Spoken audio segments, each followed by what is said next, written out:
I saved my homeless sister from the streets, and in return, she seduced my fiancé, claimed squatters' rights to steal my house, and legally evicted me from my own life. I am currently sitting in a filthy motel room, shaking with rage, while my sister is living in my master bedroom, wearing my engagement ring, and live streaming lies about me to the world. How does a simple act of kindness turn into a death sentence for my entire future? I thought I was being a good Christian woman by opening my door to family, but I did not realize I was inviting a sociopath into my sanctuary who would use my empathy as a weapon to destroy me. She manipulated the law to take the home my parents left me. She poisoned my fiancé against me with a lie so vile it makes me sick to my stomach. And she stripped me of my career in a single afternoon. Is there any betrayal deeper than blood?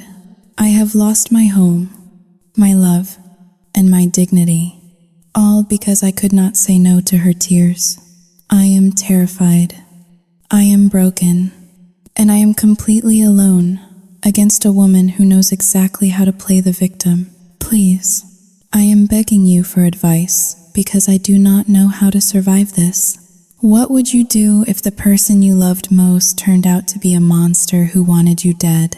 My name is Sarah Jenkins. I am 29 years old, a lead pharmacist at a busy CVS in the suburbs of Seattle, Washington. To the outside world, I am the definition of stability. I drive a Volvo. I pay my taxes early. And I live in a beautiful 2-story colonial house in a quiet neighborhood where the homeowners association fines you if your grass is half an inch too long. This house is my pride and joy. It was the home my parents raised us in, and after they passed away in a car accident 5 years ago, I did what a responsible daughter does. I bought out my sister's share of the inheritance, fair and square, with legal documentation, so I could keep the memories alive. I have a credit score of 800, a savings account for emergencies, and until 30 minutes ago, I had a perfect life. I looked down at my left hand. The platinum band felt heavy, unfamiliar, and intoxicatingly cold against my skin. A 2-carat oval diamond sat there, catching the dim light of the dashboard. David, the man sitting in the driver's seat next to me, reached over and squeezed my hand. You are going to make me the happiest man in King County. Sarah, David whispered, his voice thick with the kind of genuine emotion that usually made me uncomfortable. David is an architect. He is 30 years old, practical, grounded, and possesses the kind of emotional stability I have spent my entire adult life trying to emulate.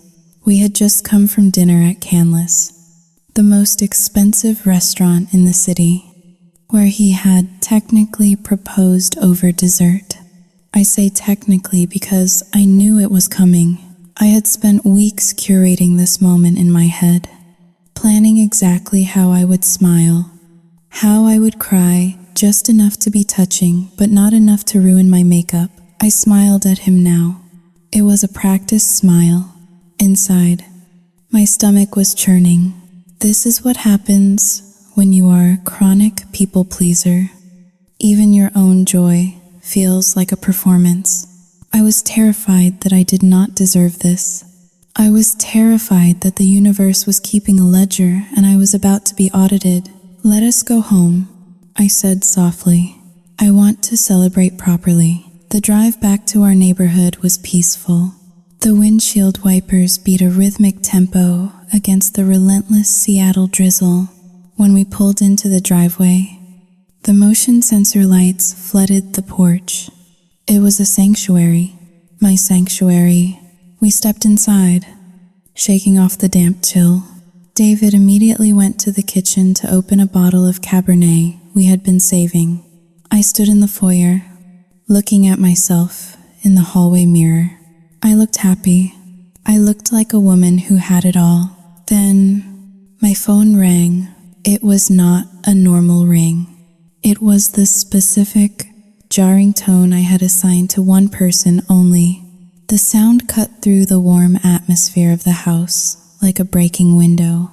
My heart hammered against my ribs, a physical reaction conditioned by decades of trauma. I looked at the screen. Emily, do not answer it.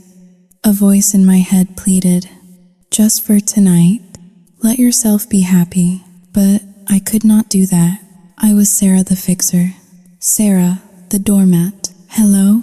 I answered, my voice trembling slightly. Sarah. The scream on the other end was so loud I had to pull the phone away from my ear. It was a raw, animalistic sound of distress. Emily, what is wrong? Where are you? He threw me out. Sarah, he threw me out on the street like garbage. Emily was sobbing so hard she was choking on her words. I am at the payphone near the gas station on 4th. It is pouring rain. I have nowhere to go. I am scared. Sarah, I think Sauting 2# is greater than. I think I might just walk into traffic. The threat of suicide. It was her trump card. She had played it a dozen times before, and every single time, it worked on me. Stay there, I said, my knuckles white as I gripped the phone. Do not move. I am coming to get you. I hung up and turned around. David was standing in the doorway of the kitchen, holding 2 glasses of wine. His smile faded instantly when he saw my face. What is it? David asked, setting the glasses down.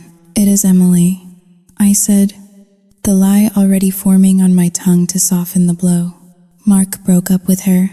She is on the street. David Sihil. A sound of frustration he tried to suppress. Sarah, it is our engagement night. Cannot she call a friend? Or a hotel? I cannot leave her there. David, she said she wants to die. I saw the flicker of annoyance in David's eyes. But he was a good man. Too good.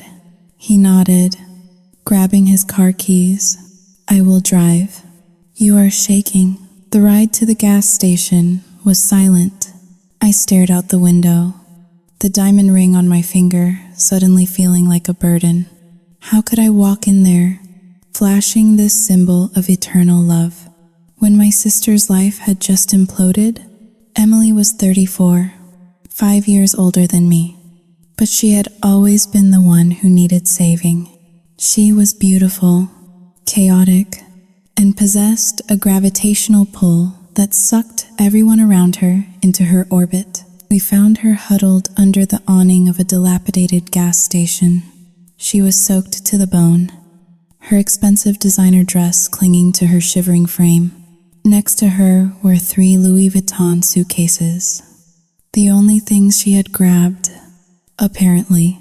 As soon as she saw me, she launched herself into my arms. She smelled of rain and expensive perfume that had gone stale. He is a monster, she wailed, burying her face in my neck. 10 years. Sarah, 10 years I gave him. And he cancels the wedding 2 months before the date. He locked the door. He changed the codes. David loaded her heavy suitcases into the trunk. I guided Emily into the back seat, cooing at her like she was a wounded child. It is okay, I whispered. You are safe now. You are coming home with us. The ride back was filled with Emily's monologue. She detailed how Mark, her fiancé, had turned cold overnight, how he accused her of being selfish, how he was gaslighting her about finances. She painted a picture of a victim so pure, so unjustly persecuted, that I felt a surge of protective rage on her behalf. When we got back to the house, the atmosphere had shifted. The romantic warmth was gone, replaced by the chaotic energy of a crisis. Emily paced around the living room, dripping water onto the hardwood floors I had just polished yesterday. I need a drink. she demanded, her eyes scanning the room. Is that wine? She grabbed the glass David had poured for me, my engagement toast, and downed half of it in one gulp. Then she looked at us, really looked at us for the first time. Her eyes narrowed slightly as she looked at David, then back at me. There was a sharpness in her gaze, a calculating assessment that vanished as quickly as it appeared, replaced instantly by fresh tears. I am so sorry to crash your night, she sobbed, collapsing onto the pristine beige sofa. I just saw you sing 2 hashes greater than I have nobody else. Mom and Dad are gone. You are all I have. Sarah, if you turn me away, I am dead. David looked at me. I could see he was waiting for me to set boundaries. We had discussed this. We had agreed that our home was our sanctuary. But looking at my sister, shivering and broken, the people pleaser in me took over the controls. You can stay in the guest room, I said, just until you get back on your feet. Thank you, Emily whispered. She looked around the living room, her eyes lingering on the new flat-screen television and the expensive art on the walls. You have done so well for yourself, Sarah. It must be nice to have a perfect life. The bitterness in her voice was subtle, coated in a layer of sweetness. But I heard it. It made me feel guilty for having a roof over my head while she had nothing. I need to get you a towel, I said, turning away to hide my face. I walked into the kitchen, out of their sight. My heart was pounding. I looked down at my left hand again. The diamonds sparkled under the harsh kitchen lights. It was beautiful. It was everything I ever wanted. But then I thought about Emily in the other room. She had just lost her fiancé. She had lost her home. If I walked back in there wearing this ring, it would crush her. It would be rubbing her face in my happiness while she was drowning in misery. It would be cruel. I cannot do that to her, I told myself. Not tonight. With trembling fingers, I twisted the ring. It was tight, resisting as if it wanted to stay where it belonged. I tugged harder, scraping my knuckle until it popped off. I stared at the empty circle of platinum in my palm for a second, feeling a wave of nausea. I reached into the junk drawer next to the refrigerator, pushed aside some old batteries and takeout menus, and shoved the engagement ring into the back corner of the drawer. When I walked back into the living room, my hand felt light and naked. David was standing there, watching me. His eyes dropped to my left hand. He saw the empty finger. His expression shifted from confusion to hurt, a silent question hanging in the air. I looked at him, pleading with my eyes. Please understand. I projected my thoughts toward him. Not now. Not while she is hurting. Sarah? Emily asked, her voice sharp. What is wrong? Nothing. I lead, forcing a smile that felt like a mask gluing itself to my face. I am just going to make some tea. We have a lot to talk about. David turned away, his jaw clenched tight. I had chosen to spare my sister's feelings at the expense of my fiancé's dignity. It was a small act, a temporary omission of truth, or so I told myself. I did not know then that by taking off that ring, I had just unlocked the door and invited the devil to sit at my table. The morning sun did not bring the clarity I had hoped for. Instead, it illuminated the wreckage of my orderly life.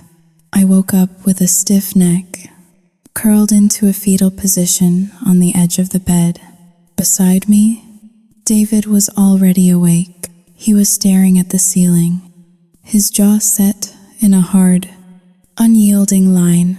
The space between us felt like a canyon, widened by the absence of the ring on my finger and the presence of the woman sleeping in our living room. I sat up, rubbing my face. The silence in the house was heavy. Usually, Saturday mornings were our ritual. We would make coffee, listen to jazz records, and talk about renovations or our garden. Today, the air felt thick with tension. "David," I started, my voice raspy, "about last night. Saoting how tayo." He sat up and swung his legs over the side of the bed, his back to me. He did not look at me when he spoke. "You took the ring off, Sarah. I watched you slide it into the junk drawer like it was a dirty secret." I flinched. It was not a secret. I just... Saoting how Ling. Tuhash is greater than she is devastated.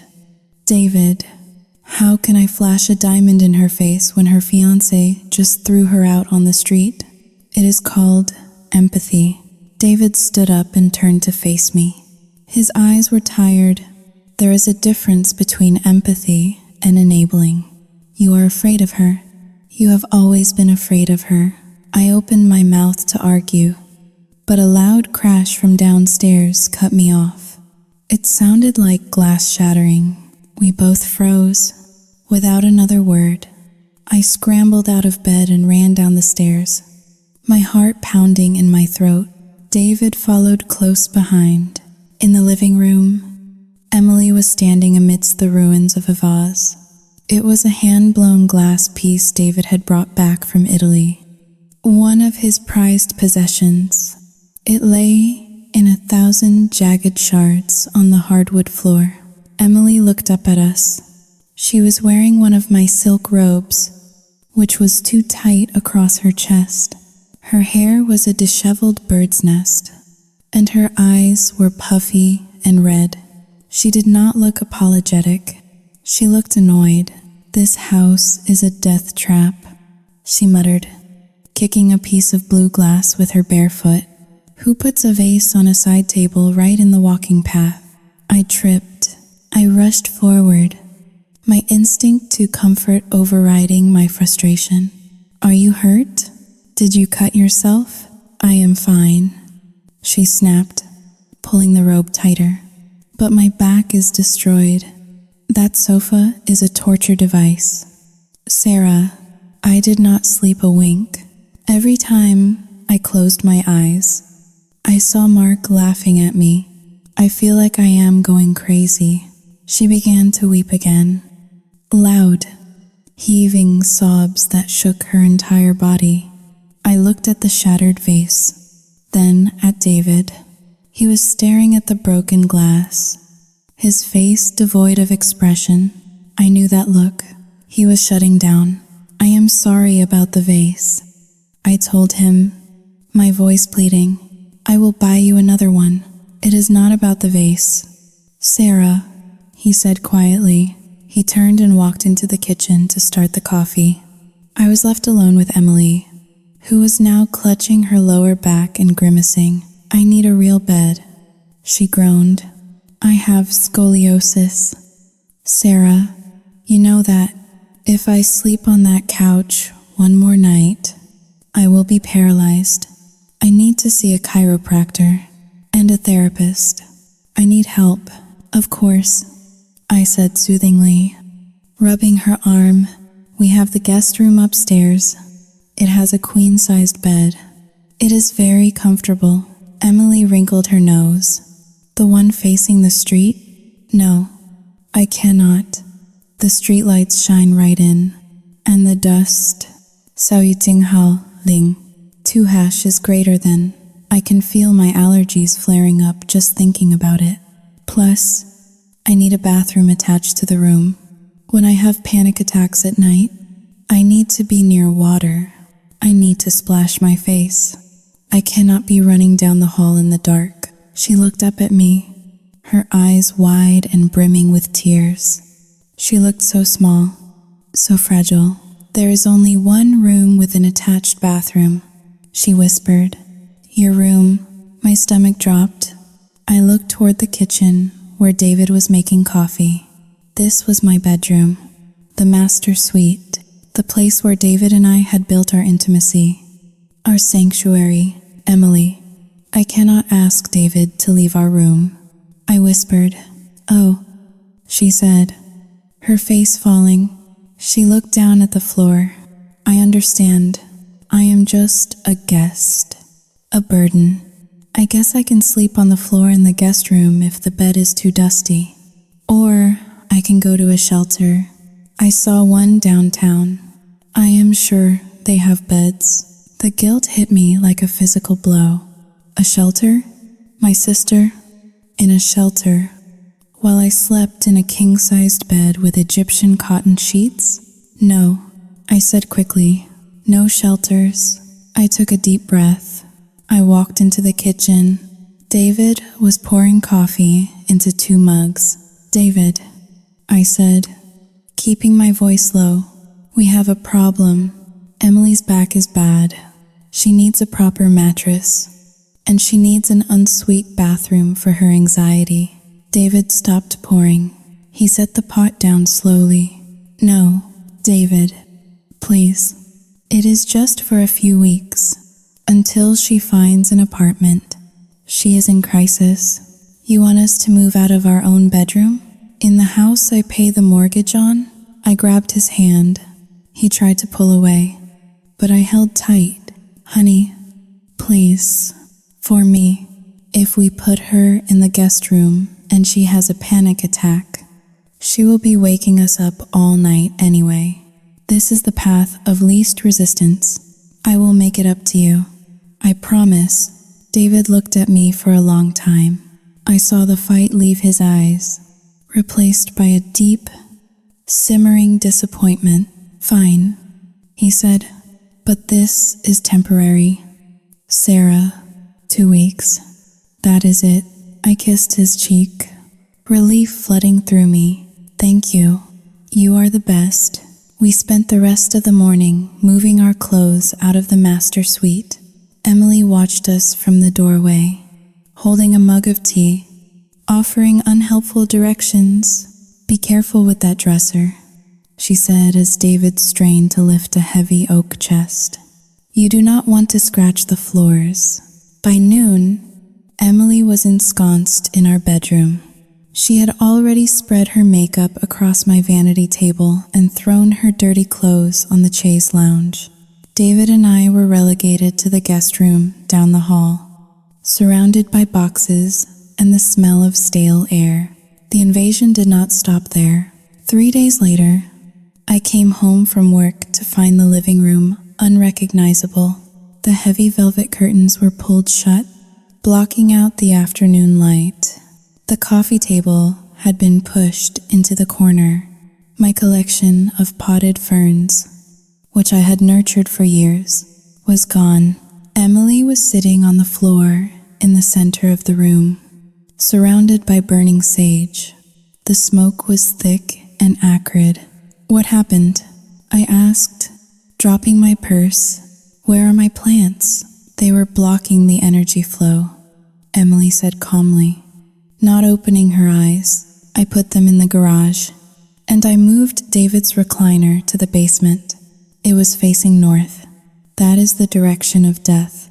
Sarah, no wonder your relationship feels stagnant. My relationship was not stagnant.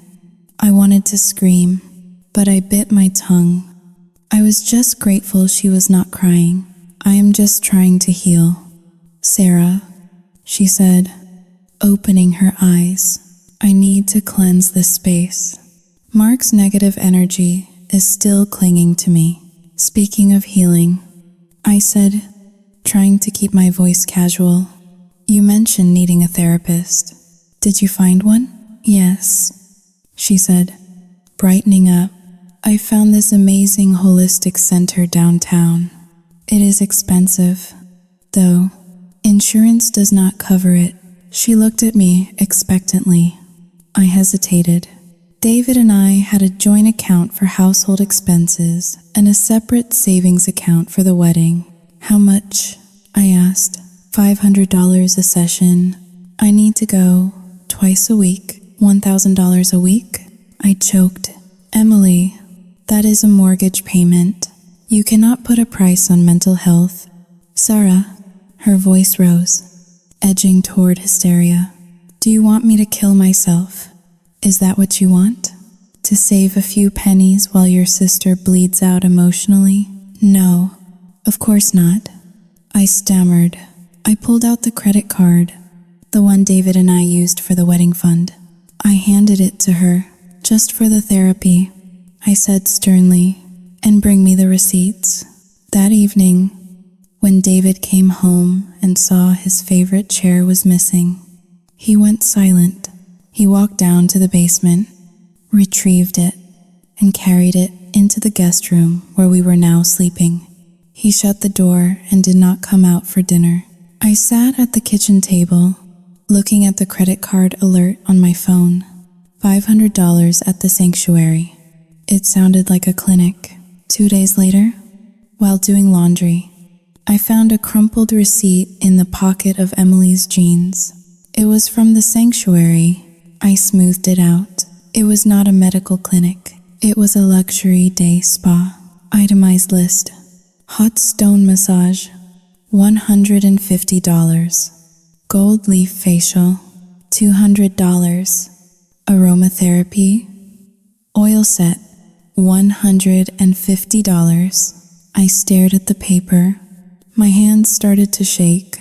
She had lied to me. She was using our wedding money to get facials while I was eating leftovers and sleeping in a guest room. I should have marched upstairs and confronted her. I should have thrown the receipt in her face and demanded the card back. But then, I heard her voice from the master bedroom. She was on the phone, her voice sounding small and broken. I know, Mom would be so disappointed in me. She was saying to no one, perhaps just talking to the air, or maybe praying, I am just a failure. Sarah is the perfect one. I am just the mess. My heart twisted. She was suffering. Maybe the massage helped her relax. Maybe this was her way of coping. Who was I to judge how a grieving woman heals? I crumpled the receipt into a tight ball and buried it deep in the kitchen trash can. Underneath the coffee grounds and vegetable peels, I washed my hands, scrubbing them until they were raw, trying to wash away the feeling that I was doing something terribly wrong. Upstairs, I heard the shower running in my master bathroom. Emily was using my expensive bath salts. I walked into the living room. The house smelled of sage and deception. I sat on the edge of the sofa, the one that hurt Emily's back, and waited for David to come out of the room. He did not. For the first time, I felt a flicker of fear, not of Emily, but of myself. I was digging a hole, shovelful by shovelful, and I did not know how to stop. The fluorescent lights of the pharmacy hummed with a low, maddening buzz that seemed to vibrate right behind my eyes. It was 3 o'clock in the afternoon on a Tuesday, and I was counting hydrocodone pills on a plastic tray. 1, 2, 3, 4. My hands were steady, practicing the mechanical precision that my job required, but my mind was a chaotic storm. I had not slept through the night in 9 days. Since Emily had taken over the master bedroom, the dynamic of the house had shifted from a partnership to a dictatorship. David was sleeping on a blow-up mattress in the guest room because the guest bed was covered in boxes we had moved out of our room. I was sleeping on the floor next to him, wrapped in a quilt, because I could not bear the thought of him being uncomfortable alone. My phone buzzed in my pocket. I ignored it. It was probably Emily asking for the Wi-Fi password again, or asking me to pick up organic almond milk because the regular kind upset her stomach. Sarah, there is a call for you on line 2. My pharmacy technician, Jessica, called out. She looked concerned. It is David. He sounds Haling. 2# is greater than agitated. My stomach dropped. David never called me at work. He respected the boundary of the white coat. If he was calling, it was an emergency. I picked up the receiver, my fingers gripping the plastic tight. "Hello? Sarah. You need to come home," David said. His voice was not loud. It was terrifyingly quiet. It was the voice of a man who was trying very hard not to break something. "What happened? Is it Emily? Did she hurt herself? Just come home." "Sarah, now." He hung up. The drive home usually took 20 minutes. I made it in 12. My Volvo tore through the suburban streets, disregarding the speed limit signs. My mind raced through the worst-case scenarios. Had Emily swallowed a bottle of pills? Had she set the house on fire with her sage burning? Had she finally pushed David too far? When I pulled into the driveway, I saw David's truck parked haphazardly on the lawn. Not even in the driveway. The front door was wide open. I ran inside, dropping my purse in the foyer. The house was silent, the kind of silence that precedes a gunshot. "David?" I called out. "I am up here." His voice drifted down from the second floor. From the master bedroom, I climbed the stairs, my legs feeling like they were made of lead. The door to the master suite was open. I walked in. The room smelled of stale lavender and sickness. The curtains were drawn, casting the room in a gloomy twilight. Emily was sitting at my vanity table, the antique mahogany table my grandmother had left me. She was wearing my silk kimono, her hair wrapped in a towel. She was applying lipstick, humming a soft tune to herself. David was standing near the window, his arms crossed over his chest. He was staring at Emily with a look of pure disbelief mixed with disgust. As I entered, David turned to me. His face was pale, tell hair. "Sarah," David said.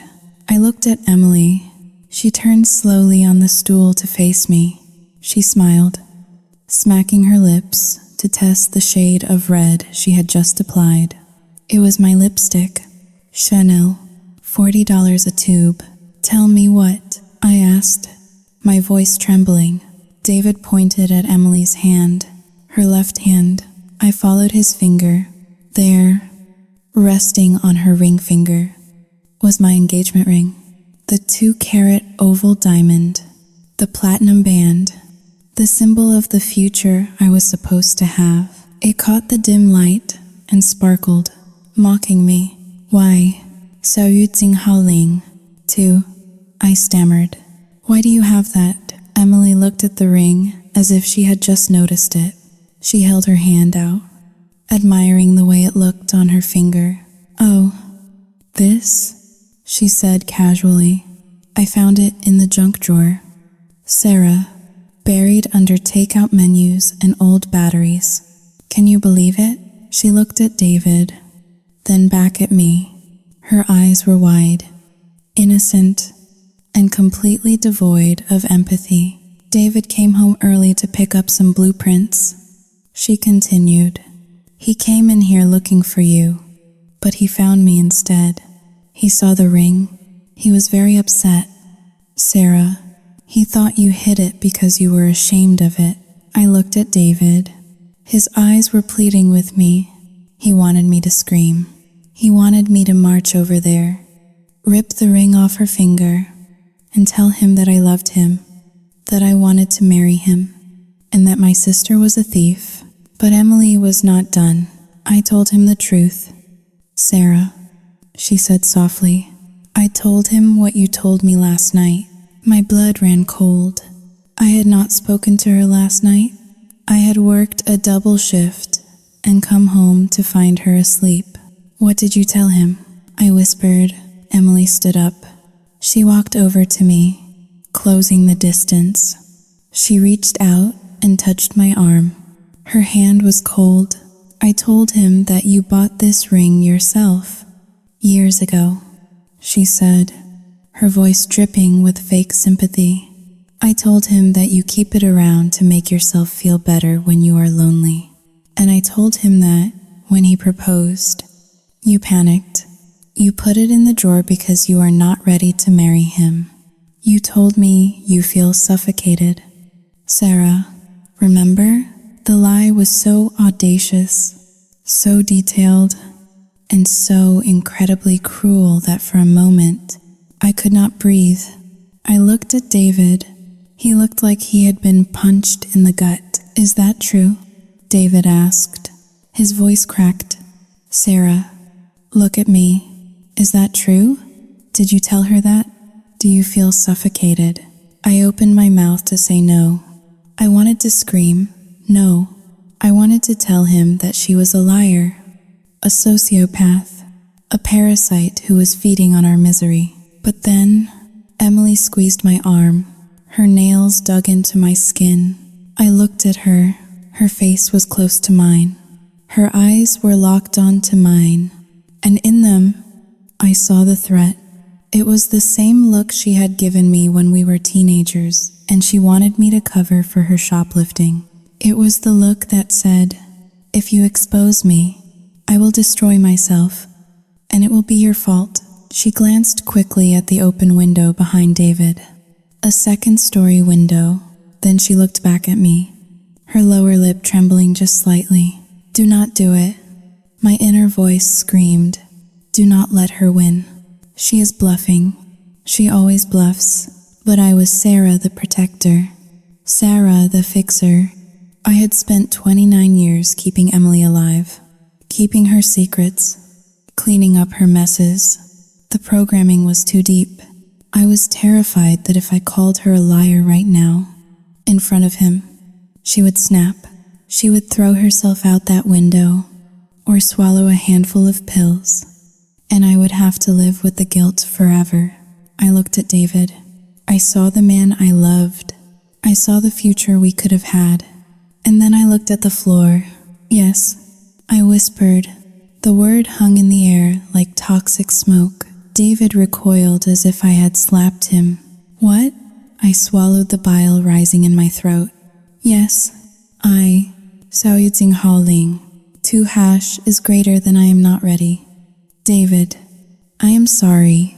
Everything is moving too fast. With Emily here, in the house, Xiao Yijing Hao Ling, 2 hash is greater than I just need time. David stared at me for a long, agonizing minute.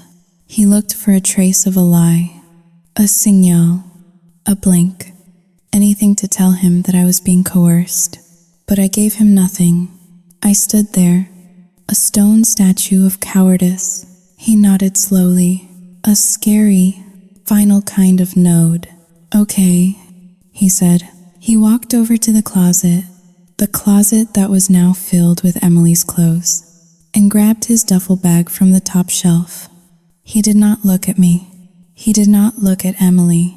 He walked out of the room, his footsteps heavy on the stairs. A moment later, the front door slammed shut. Then, the sound of his truck engine roaring to life, and tires screeching against the pavement as he drove away. I stood frozen in the middle of the room. I had just nuked my relationship. I had just driven away the best thing that had ever happened to me, Emily Sihu. She walked back to the vanity and sat down. She began to twist the ring on her finger, admiring the sparkle again. He has a temper, she said casually. You dodged a bullet. Sarah, men like that. Xiao Yijing Hao Ling, 2 hash is greater than they are controlling. You need someone who understands family loyalty. I turned to her. My hands were shaking so hard I had to clench them into fists to stop them. Give me the ring, I said. My voice sounded foreign, low and guttural. Emily looked at me in the mirror. Her expression changed. The mask of the victim slipped for a second, revealing a flash of annoyance. Do not be dramatic, she said.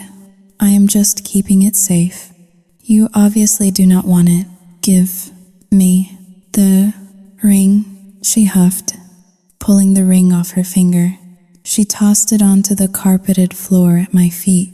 It bounced once and settled near the leg of the bed. Fine, she spat. Take it. It is tacky anyway. The cut is all wrong for your hand. I knelt down and picked up the ring. It felt dirty. I clutched it in my palm, the metal biting into my skin. Why did you do that? I asked, still kneeling. Why did you tell him that? Emily picked up a hairbrush and started pulling it through her tangled hair. Because I am saving you. Sarah, she said, you are going to leave me. You were going to marry him and forget all about your sister. You were going to kick me out on the street to die. I saw the way he looked at me. He hates me. She turned to face me, her eyes wet with sudden, weaponized tears. I have nobody but you, she wailed. Mark threw me away. Mom and Dad are dead. If you leave me for him, I will have nothing. Do you want me to die alone? The gaslighting was masterful. She twisted the knife and then handed it to me, making me feel like I was the one who had stabbed her. I stood up. I felt hollowed out. I looked at this woman, my flesh and blood, and I realized with a terrifying clarity that she did not love me. She owned me, and she would burn my world to ash just to keep warm. I am going to the guest room, I said. Make sure you close the door quietly.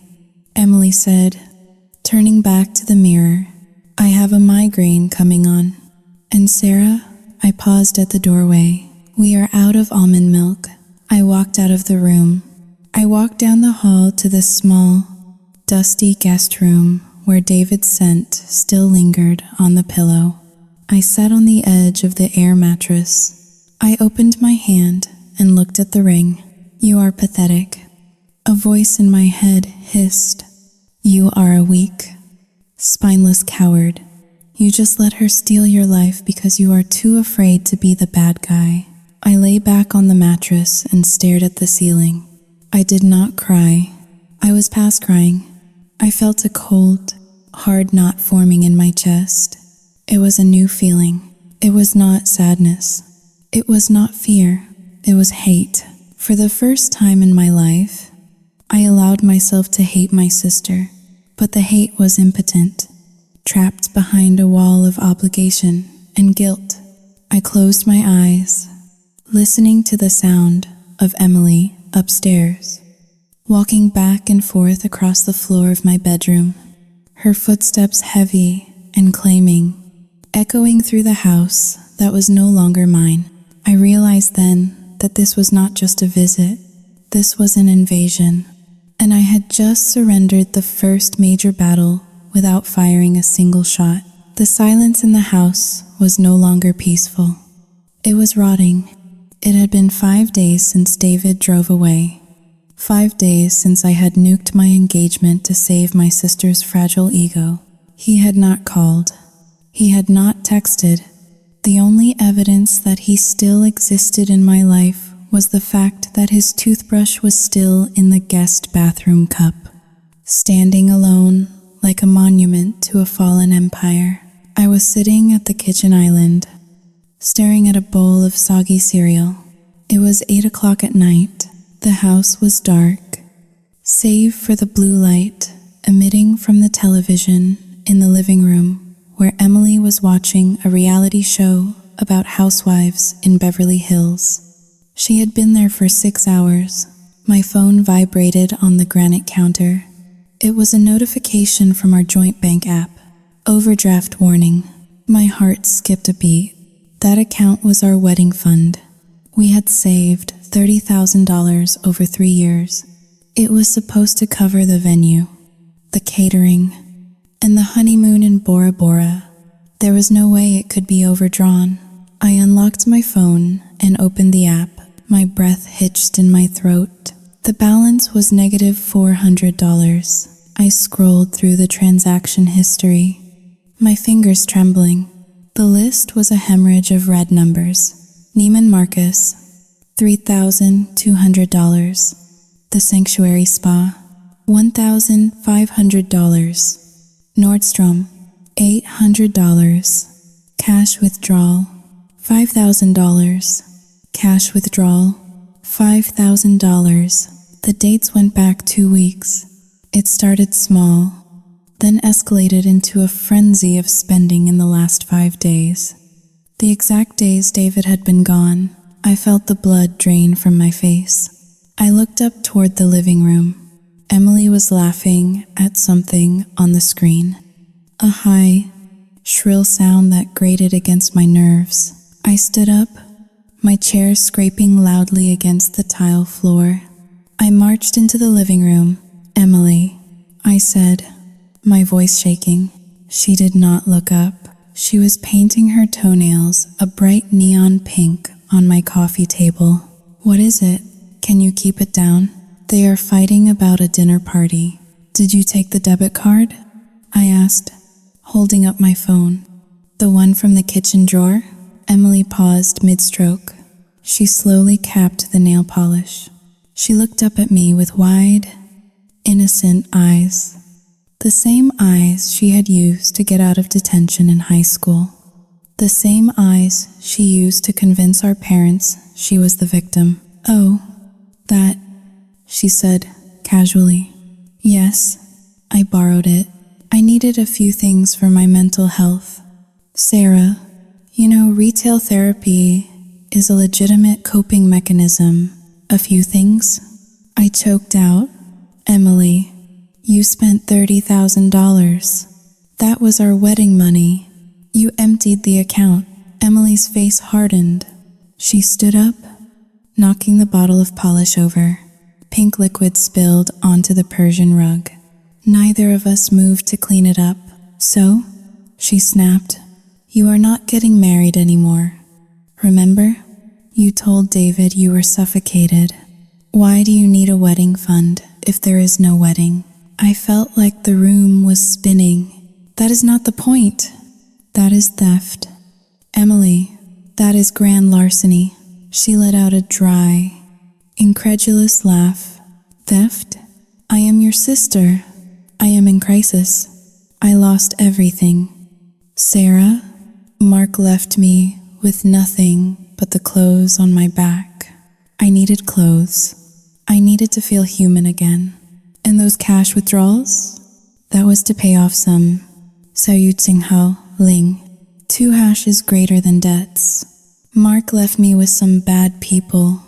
Sarah, if I did not pay them, they were going to hurt me." She took a step toward me, her voice dropping to a whisper. "Do you want me to get your legs broken? Is that what you want? You care more about your stupid honeymoon than my safety?" The manipulation was so swift, so practiced, that it left me dizzy. She had turned herself from a thief into a victim in less than 30 seconds. Ling. 2 hashes greater than I did not know about the debts. I stammered, my anger deflating into confusion. "Of course you did not," she said, wiping a tear from her cheek. "Because you are too busy worrying about yourself. You have always been the selfish one. Sarah, even when we were kids, the front door opened. We both froze. The air in the room shifted instantly. David walked in.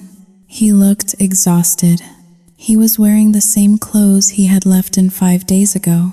He held a stack of papers in his hand. He looked at me, then at Emily, then at the pink stain on the rug. He did not say a word. He walked straight to the kitchen table and slammed the papers down. "Sarah, we need to talk," he said. His voice was cold, detached. I followed him into the kitchen. Emily hovered in the doorway, watching with the intensity of a hawk. David pointed to the papers.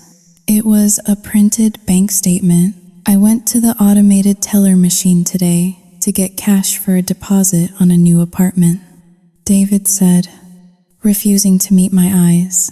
The machine said insufficient funds. I checked the account. "It is gone.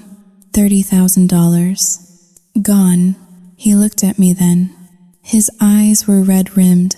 filled with a mixture of betrayal and exhaustion. Where is the money? Sarah? My throat felt like it was closing up. I could feel Emily's gaze burning into the back of my neck. If I told him Emily stole it, he would call the police. He would have her arrested. She would go to jail. Or worse, she would do something drastic to herself. Protect her. The voice in my head whispered, "You have to protect her. She is sick." Seduced. 2 is greater than I spent it. I whispered. David stared at me. "You spent it? On what?" I looked down at my hands. Seduced. 2 is greater than I made a bad investment. A friend told me about a crypto opportunity. I thought I could double it before the wedding. I lost it all. It was a terrible lie. It was clumsy and stupid. David laughed. It was a harsh, bitter sound. Crypto? You keep your receipts for gum. Sarah, you are the most risk-averse person I know. You do not invest in crypto. He took a step closer to me. The smell of his cologne, usually a source of comfort, now made me want to vomit with guilt. "Stop lying to me," he said softly. "I see the transactions. Neiman Marcus, spas, cash withdrawals. This does not look like an investment. This looks like Seduced. Doi, a lifestyle." He paused, searching my face. "Is there someone else?" he asked. The question hung in the air, heavy and absurd. "What?" I asked, bewildered. "Are you seeing someone?" David asked, his voice cracking. "Is that why you hid the ring? Is that why you feel suffocated? Are you keeping a sugar baby? Or are you being blackmailed?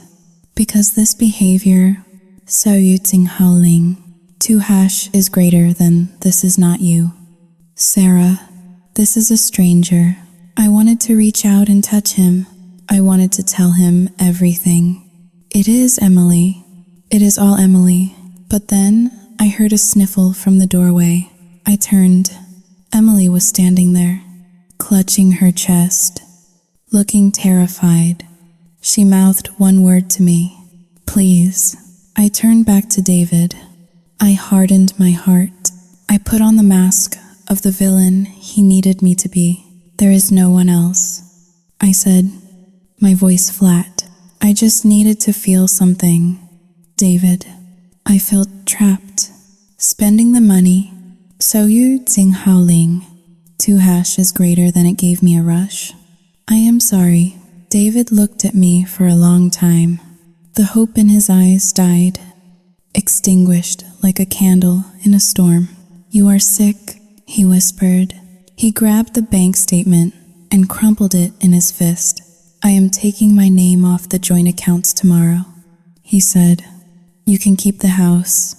You can keep the debt. I am done." He turned and walked out. He did not look back. The front door closed with a finality that echoed in my bones. I stood in the kitchen, trembling. I had just severed the last lifeline. I was drowning, and I had just cut the rope. Emily walked into the kitchen. She picked up an apple from the fruit bowl and took a loud, crunchy bite. "He is such a drama queen," she said, chewing with her mouth open. "Honestly, Sarah, he is obsessed with money. It is disgusting. You do not need that kind of negativity in your life." She walked over to me and placed a hand on my shoulder. It felt heavy, like a shackle. "We are better off without him," she said. "Now it is just us, the Jenkins sisters against the world, just like it used to be." I looked at her. I looked at the apple juice running down her chin. I wanted to scream. I wanted to shake her, but I did not. I just nodded. A puppet with its strings pulled tight. "You are right," I whispered, my voice sounding dead to my own ears. "Just us." But as I looked around the kitchen, at the empty space where David used to stand, I realized something terrifying. The house felt huge. It felt cold, and for the first time, I was truly afraid of the woman standing next to me. I walked to the sink to get a glass of water. My reflection in the window was dark and ghostly. "What have you done?" My inner voice screamed. "You just paid $30,000 to destroy your own life." I went upstairs to the guest room. I crawled onto the air mattress. I curled into a ball. Downstairs, I heard Emily turning up the volume on the television. She was laughing again. The spiral had begun, and I was falling, faster and faster, into the dark. 3 weeks had passed since David walked out. I had spent those 21 days existing in a gray fog of autopilot. I went to work. I came home. I listened to Emily complain about the water pressure or the brand of coffee, and I slept on the air mattress that was slowly deflating, much like my will to live. Then, on a rainy Friday evening, I unlocked the front door, expecting the usual silence and the smell of Emily's takeout. Instead, I was blinded by a flash of lights and a chorus of voices screaming in unison.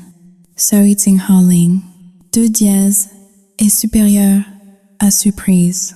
I stood frozen in the doorway, clutching my purse like a shield. The living room was transformed. There were silver balloons floating against the ceiling, streamers draped over the staircase, and a banner that read, "Happy 30th birthday, Sarah." I had completely forgotten it was my birthday. Standing in the center of the room were my parents, holding glasses of champagne, looking beaming and proud. And next to them, looking tentative but handsome in a crisp navy button-down shirt, was David. My heart hammered against my ribs. David, he was here. He walked over to me, his eyes searching my face.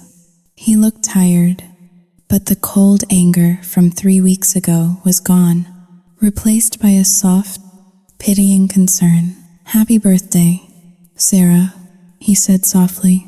"David," I whispered, "but Seduced Howling, 2# is greater than you left. Your mom called me," he murmured, leaning in close so only I could hear. "She told me she was worried about you. She said you sounded hollow on the phone." "Look, Sarah, I am still angry about the money. I am still hurt, but I love you. And if you are going through a crisis, a spending addiction, depression, whatever it is, I want to help you get through it. We do not throw away 3 years over a mistake." Tears pricked my eyes. He was giving me a lifeline, despite the lies, despite the theft, despite the humiliation. He was standing here, willing to try again. The relief was so intense it made my knees weak. "Thank you." I choked out. "I missed you so much." "I love you," he said, kissing my forehead. For the next hour, the house felt like a home again. My mother fussed over the catering. My father told bad jokes, and David held my hand tightly, as if he were afraid I would slip away. I allowed myself to relax. I allowed myself to hope that maybe, just maybe, the nightmare was over. I could fix the money. I could get Emily into a real apartment. I could repair this. I scanned the room for Emily. She was sitting in the corner armchair, David's favorite chair that she had reclaimed from the basement. She was wearing a black dress that was far too formal for a house party, and she was drinking a dark liquor straight from a tumbler. She was not smiling. She was watching David and me with a predatory stillness. Whenever our eyes met, she would raise her glass in a mock salute, her lips curling into a tight, joyless smile. At 8 o'clock, my father tapped a spoon against his wine glass. The room fell silent. "Speech?" someone shouted. David squeezed my hand and stepped forward. He looked at the small gathering of friends and family. Then he looked at me. I know things have been rocky lately, David began, his voice steady, but Sarah is the strongest woman I know. She has carried so much on her shoulders. Tonight, I just want to say that I am not going anywhere. We are going to get through the hard times, and we are going to build the life we dreamed of. Happy birthday, my love. The room erupted in applause. My mother wiped a tear from her eye. I felt a warm glow spreading through my chest. It was happening. We were healing. Then, a glass shattered. The sound cut through the applause like a gunshot. Everyone turned. Emily was standing up. She had dropped her tumbler on the floor. Whiskey and ice were seeping into the carpet. She swayed slightly, clutching the back of the armchair for support. Her face was flushed, her eyes glassy and wild. "Oh, stop it," she shouted. Her voice was slurred but loud. "Just stop the charade. It is making me sick." "Emily," my mother said, stepping forward. "Honey, are you okay?" "I am not okay," Emily yelled, throwing her hands up. "How can you all stand here and pretend everything is perfect? Look at him." She pointed a shaking finger at David. "He is so noble, is he not?" Taking her back, forgiving the sinner. "Emily, please," I begged, stepping toward her. "Not now. Go upstairs." "Shut up, Sarah," she snapped. "I am doing this for you. I am tired of watching you lie to these people." She turned to David. She looked him dead in the eye, and the drunkenness seemed to vanish for a split second, replaced by cold, calculating malice. "You think you are saving her, David?" She scoffed. "You think this is just a little spending problem?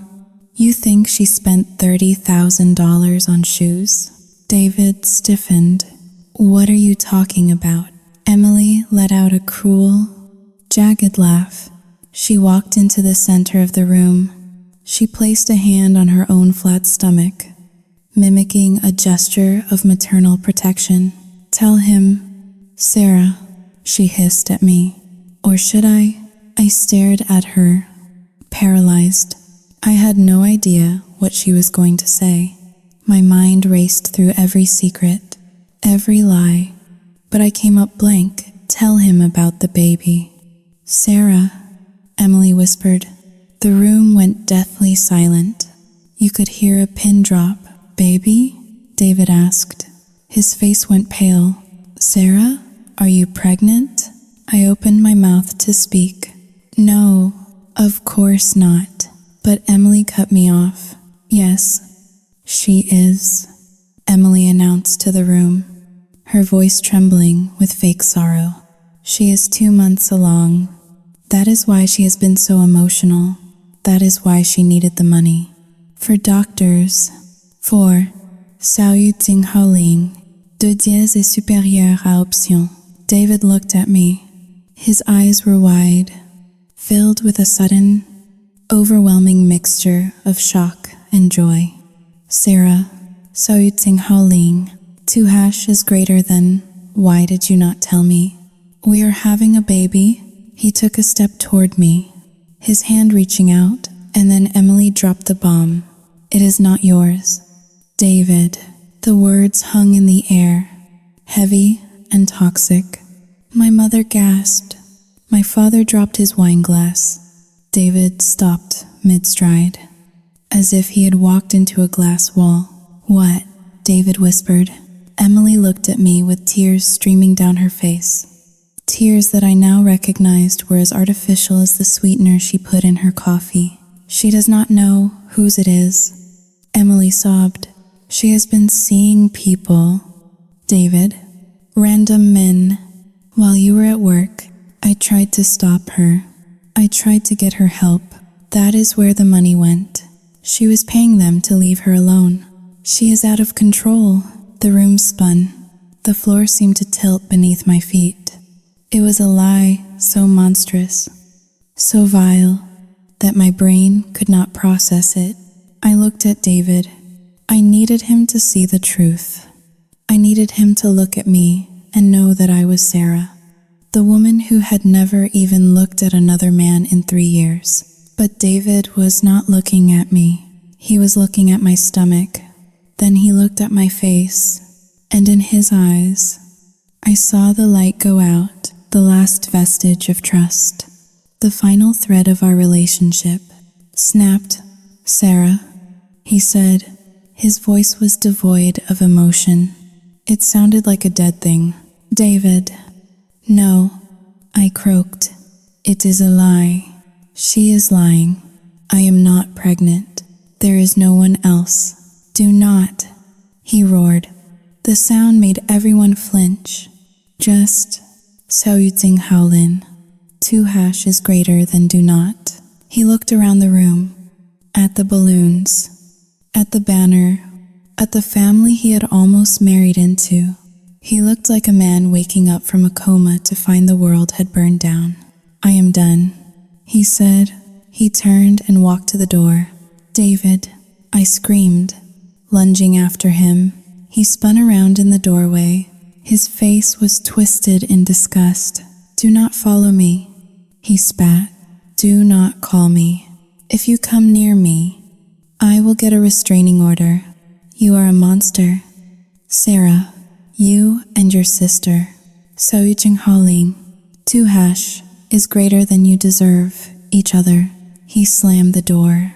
The sound echoed through the house like a thunderclap. I stood there, shaking. My mother was sobbing in my father's arms.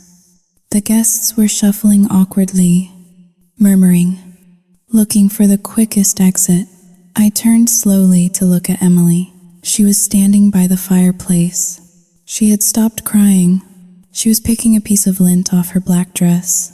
She looked up and met my gaze. And then she did something that changed the chemical composition of my soul.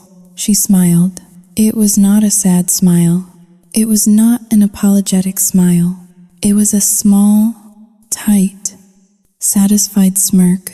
It was the smile of an arsonist watching the building finally collapse. In that moment, something inside me broke, but it was not a break that made me weak. It was a break that let the light in. A cold, harsh, blinding light.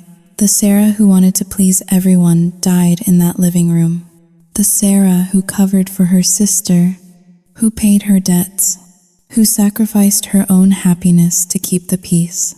Seduced Howling. 2# is greater than she evaporated.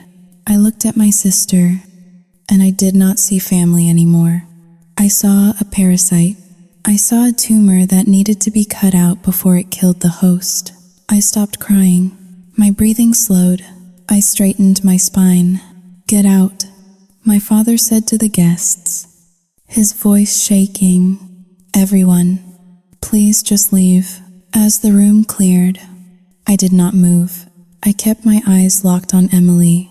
"You think you won," I thought, the inner monologue running through my head like a ticker tape of ice. "You think you have isolated me. You think that by taking him away, you have secured your place here forever." I walked over to the table and picked up a glass of champagne. I downed it in one swallow. I looked at Emily. "Happy birthday to me," I whispered.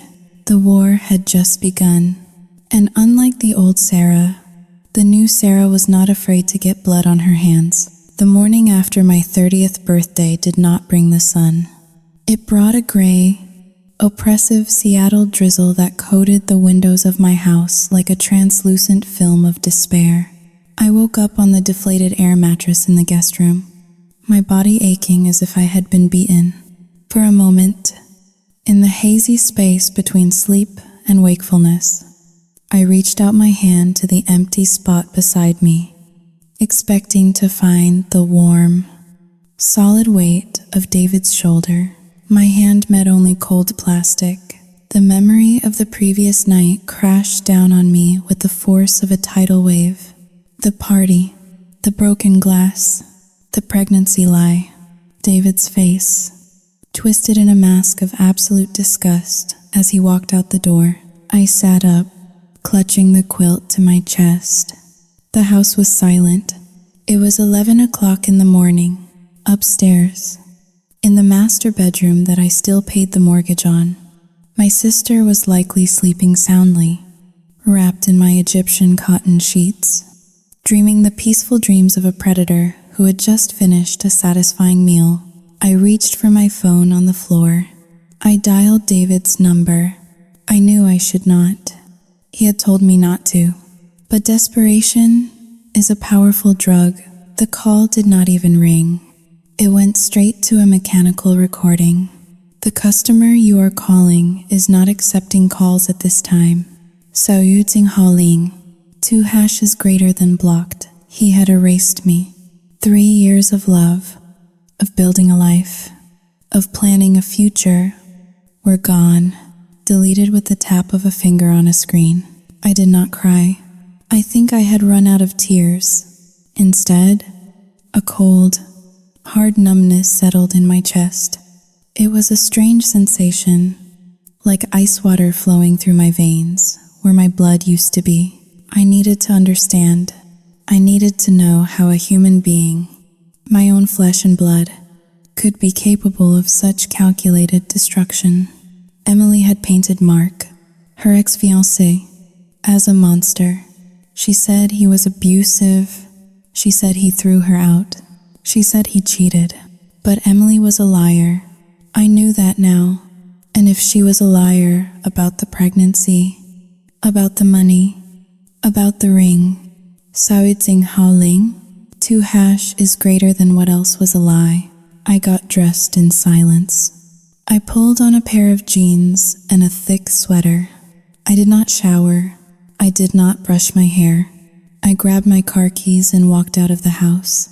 I did not check on Emily. I did not leave a note. I drove toward the city. I knew where Mark worked.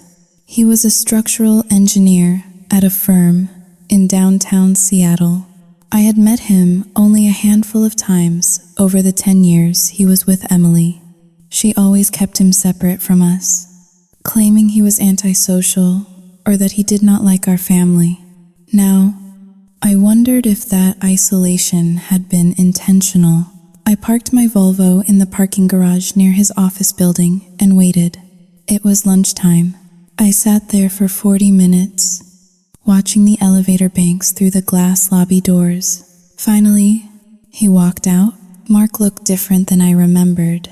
He looked thinner, yes, but he also looked lighter. He was walking with a sandwich in one hand and a phone in the other, and he was laughing at something on the screen. He did not look like a man mourning the love of his life. He looked like a man who had just been released from prison. I got out of the car and approached him. "Mark?" I called out. He stopped.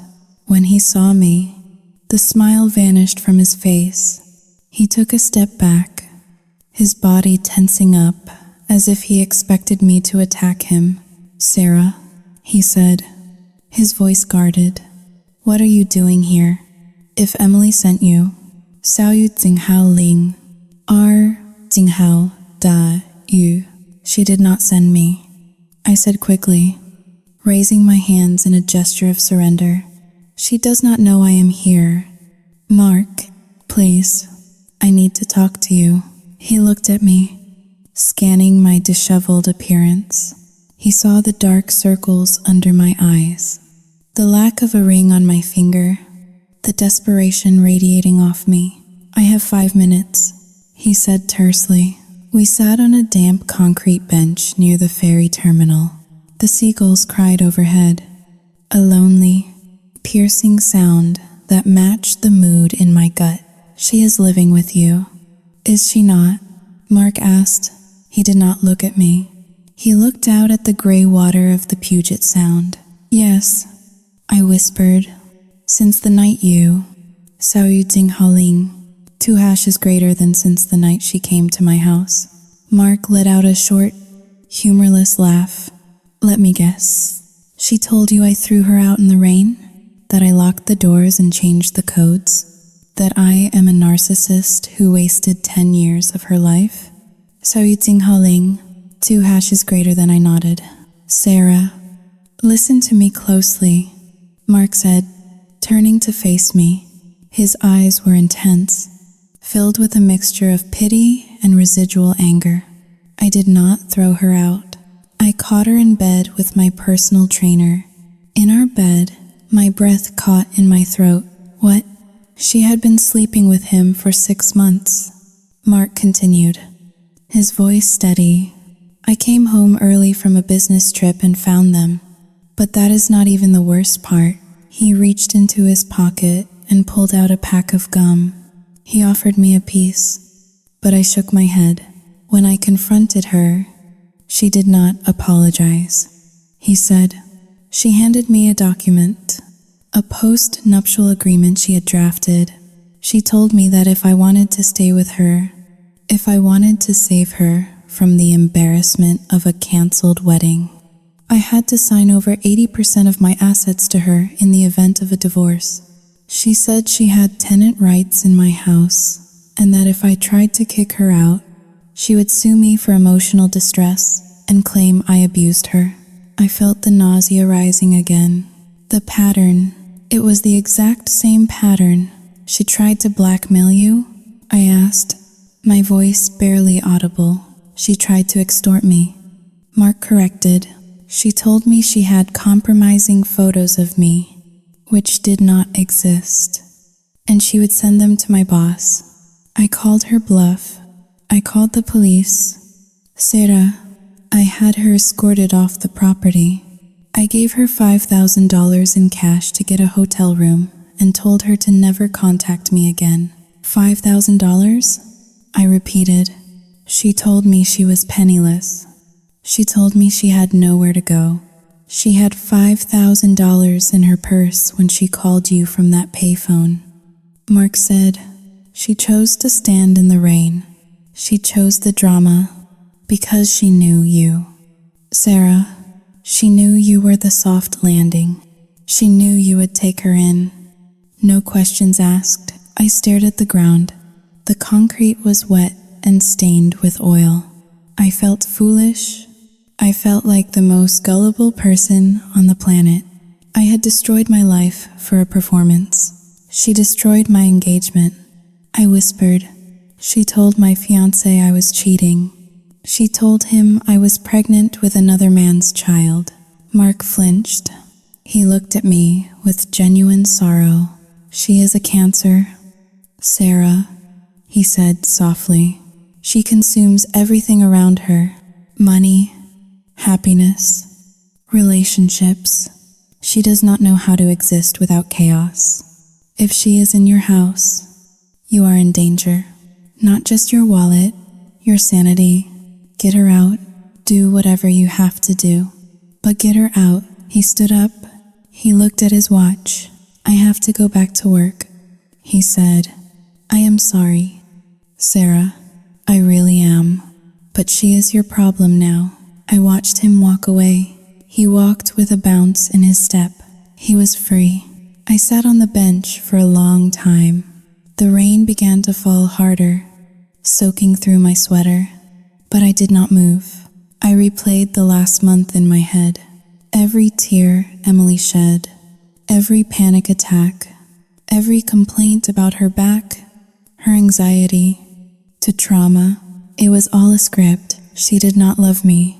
She did not need me. She was using me as a host organism until she found her next victim, or until she had drained me dry. And in the process, she had taken pleasure in destroying David. Why? Because David saw through her. Because David was a threat to her supply. A cold rage began to build in my stomach. It was different from the anger I had felt before. This was not hot. It was not explosive. It was glacial. It was the kind of rage that sharpens your vision and slows your heart rate. I stood up and walked back to my car. I drove home.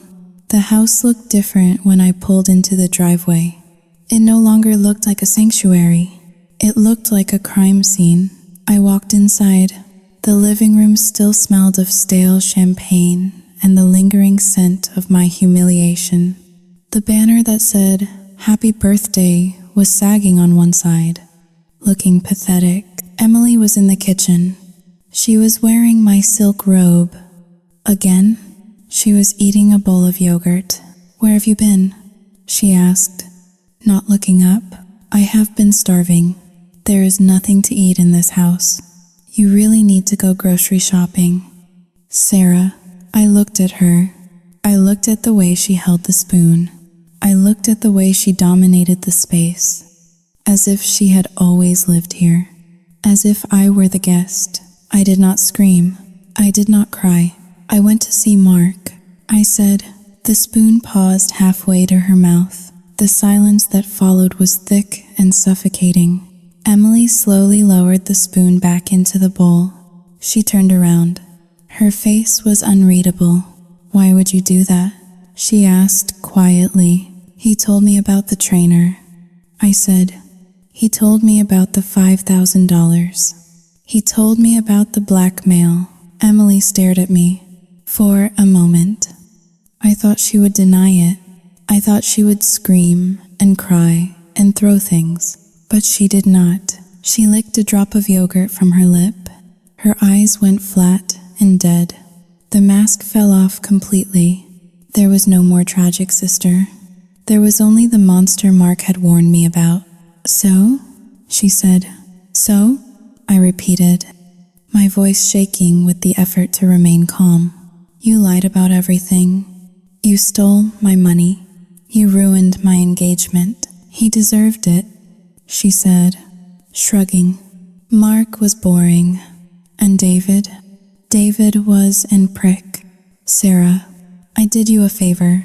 He would have bored you to death in 5 years." I looked at her, stunned by her lack of remorse. She was not even pretending anymore. "I want you out," I said. "Now, pack your bags." Emily laughed. It was a low, throaty sound. "No," she said. "Excuse me?" I said no. She repeated, leaning back against the counter. "I am not going anywhere. I have nowhere to go. And besides, 小鱼静好令, or 静好大雨." She gestured around the kitchen. "I like it here. I am not asking you." "Emily," I said, stepping forward. "This is my house. Get out." "Or what?" she challenged, her eyes narrowing. "You will call the police? Go ahead. Tell them you are kicking your traumatized, disabled sister out on the street. See how that looks? I am not playing games anymore." I said, "I will physically drag you out if I have to." Emily's smile widened. It was the scariest thing I had ever seen. "Touch me, Sarah," she whispered. "Please, touch me." I have been waiting for you to snap. I did not understand what she meant then.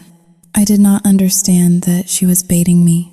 I was still operating under the rules of normal human interaction, where logic and decency prevailed. I did not realize I was playing a game of chess with a pigeon who would knock over the pieces, crap on the board, and strut around like it won. I turned and walked to the phone. "I am calling the police," I said. Emily picked up a steak knife from the counter. For a second, I thought she was going to stab me. I froze, my hand hovering over the phone. But she did not look at me. She looked at her own arm. "Do not do it." "Sarah," she said, her voice dropping to a menacing whisper. "If you make that call, I will make sure you regret it for the rest of your life." I dialed 911. Emily looked at me. She took a deep breath. Then, she slashed the knife across her own forearm. Blood welled up instantly, bright red against her pale skin. "Emily," I screamed, dropping the phone. She dropped the knife, and then she started to scream. "Help! Help me! She is killing me! My sister is killing me!" She ran toward the front door, blood dripping onto the floor. screaming at the top of her lungs for the neighbors to hear. I stood in the kitchen, paralyzed. The operator was on the line. 911. What is your emergency? I looked at the blood on the floor. I looked at the knife, and I realized, with a sickening jolt of horror, that the tragedy was not over. It was just entering its second act. Mark was right. I was in danger, but I had realized it too late. The sound of sirens cutting through the suburban quiet of Bellevue usually signaled a medical emergency for one of the elderly neighbors or perhaps a teenager driving too fast. But tonight, as the red and blue lights strobed against the front bay window of my living room, they were screaming for me. I stood in the kitchen, my hands raised in the air, a posture of surrender I had seen 1,000 times in movies but never imagined I would inhabit. The steak knife lay on the linoleum floor, surrounded by a splatter of bright crimson blood. It looked like a crime scene. It was a crime scene, but the crime was not the violence itself. It was the deception that had birthed it. Emily was huddled in the corner near the refrigerator, clutching a dish towel to her forearm. The pristine white cotton was rapidly turning red. She was sobbing, a high-pitched, rhythmic keening that sounded less like pain and more like a siren call to the wolves. Please, she whimpered as the heavy boots of the police officers thudded against the hardwood of the entryway. Please do not hurt her. She did not mean it. She is just sick. 2 uniformed officers burst into the kitchen. One was a tall, broad-shouldered man with a buzz cut and a name tag that read Officer Miller. The other was a younger woman, Officer Diaz, whose hand hovered instinctively over her holster. Drop your hands. Officer Miller barked. Step away from the knife. I am not touching the knife, I yelled, my voice cracking with panic. She did it. She cut herself. Ma'am, step back, Officer Diaz commanded, moving between me and Emily. I took 3 steps back until my spine hit the cold granite of the island counter. I watched as Officer Miller knelt beside Emily. Let me see the arm. Miss, he said gently. Emily pulled the towel away with a theatrical wince. The cut was shallow but long, running diagonally across her forearm. It bled freely, messy and dramatic. She tried to kill me, Emily sobbed, looking up at the officer with wide, terrified eyes. She just snapped. She has been spiraling for weeks. She lost her fiancé. She lost the baby. 小雨静好令. 2 hash is greater than, and when I told her I was moving out, she grabbed the knife. She said if she could not have this house, nobody could. My jaw dropped. The lie was so fluid, so instantaneous, that it felt like a physical slap. That is a lie, I screamed. I dialed 911. Why would I call the police if I attacked her? Officer Diaz turned to me. Her face was stone. Keep your voice down, ma'am. But she is lying. I pointed a shaking finger at Emily. She cut herself to frame me because I told her to get out. She is a squatter. She is trying to steal my house. Officer Miller looked up from Emily's arm. He exchanged a look with his partner. It was the look of law enforcement officers who had stumbled into a domestic nightmare and were trying to determine who was the crazy one.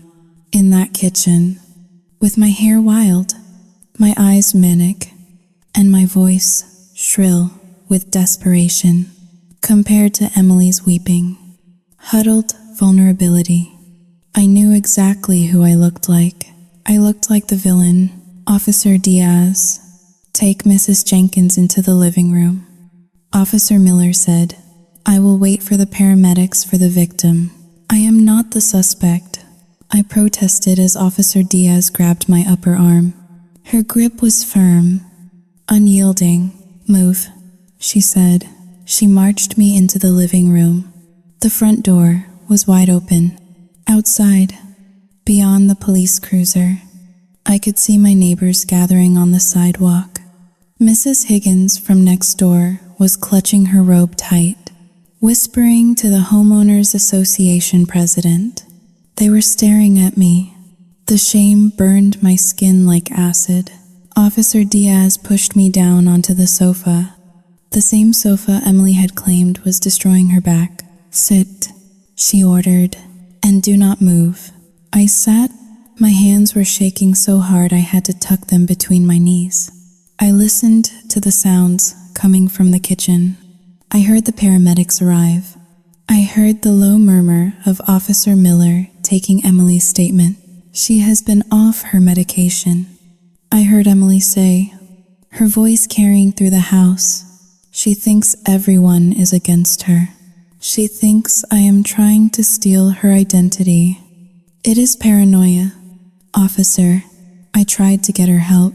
I paid for therapy with my own savings. But she refused to go. My own savings? The audacity made me want to vomit. 20 minutes later, Emily was bandaged up. She refused to go to the hospital. Officer Miller walked into the living room, a notepad in his hand. He looked at me with a mixture of fatigue and suspicion. "Okay, Sarah," he said, using my first name without invitation. "Here is what we have. We have a victim with a defensive wound. We have a weapon with your prints on the handle. Saoyu Jinghao Ling. R. Jinghao Dayu. My prints are on it because it is my kitchen knife. I cook with it." I interrupted. "Let me finish." He snapped. "We have a victim stating you attacked her during an argument about her leaving.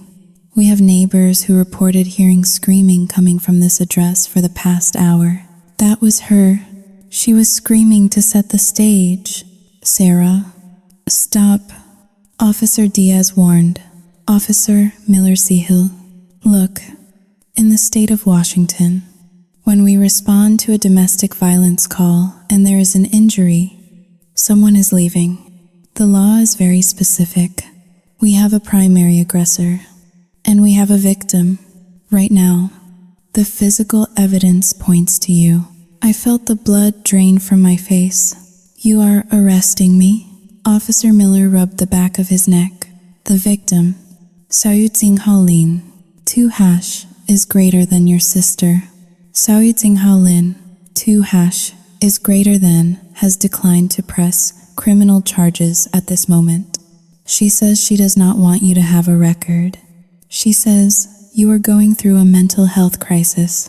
I let out a bitter, incredulous laugh. "Oh, she is a saint." However, Officer Miller continued, his voice hardening. "She has requested an emergency protective order. Given the violence and the weapon involved, we are granting a temporary separation. We are asking you to leave the premises for tonight to let things cool down." "Leave?" I stood up. "This is my house. I pay the mortgage. My name is on the deed. She is a guest. She has been here for 3 weeks. Emily walked into the room then. She had a white bandage wrapped neatly around her arm. She was holding a stack of envelopes in her good hand. "Actually, officer," she said softly, "I am not a guest. I am a resident." She handed the envelopes to Officer Miller. "I have been receiving my bank statements, my credit card bills, and my medical correspondence at this address for 35 days. She said, "I have my clothes here. I have a key. I contribute to the household expenses. I bought groceries just yesterday." Officer Miller flipped through the mail. He looked at the dates. He looked at me. "Ma'am, is this true? Has she been living here for more than 30 days? She is my sister." I stayed. I let her stay because she was homeless. She does not pay rent. There is no lease. It does not matter, Officer Miller said, handing the mail back to Emily. "In this state, Once someone has established residency, usually by staying 30 days or receiving mail, they have tenant rights. You cannot kick them out without a formal eviction process through the civil courts. That takes months.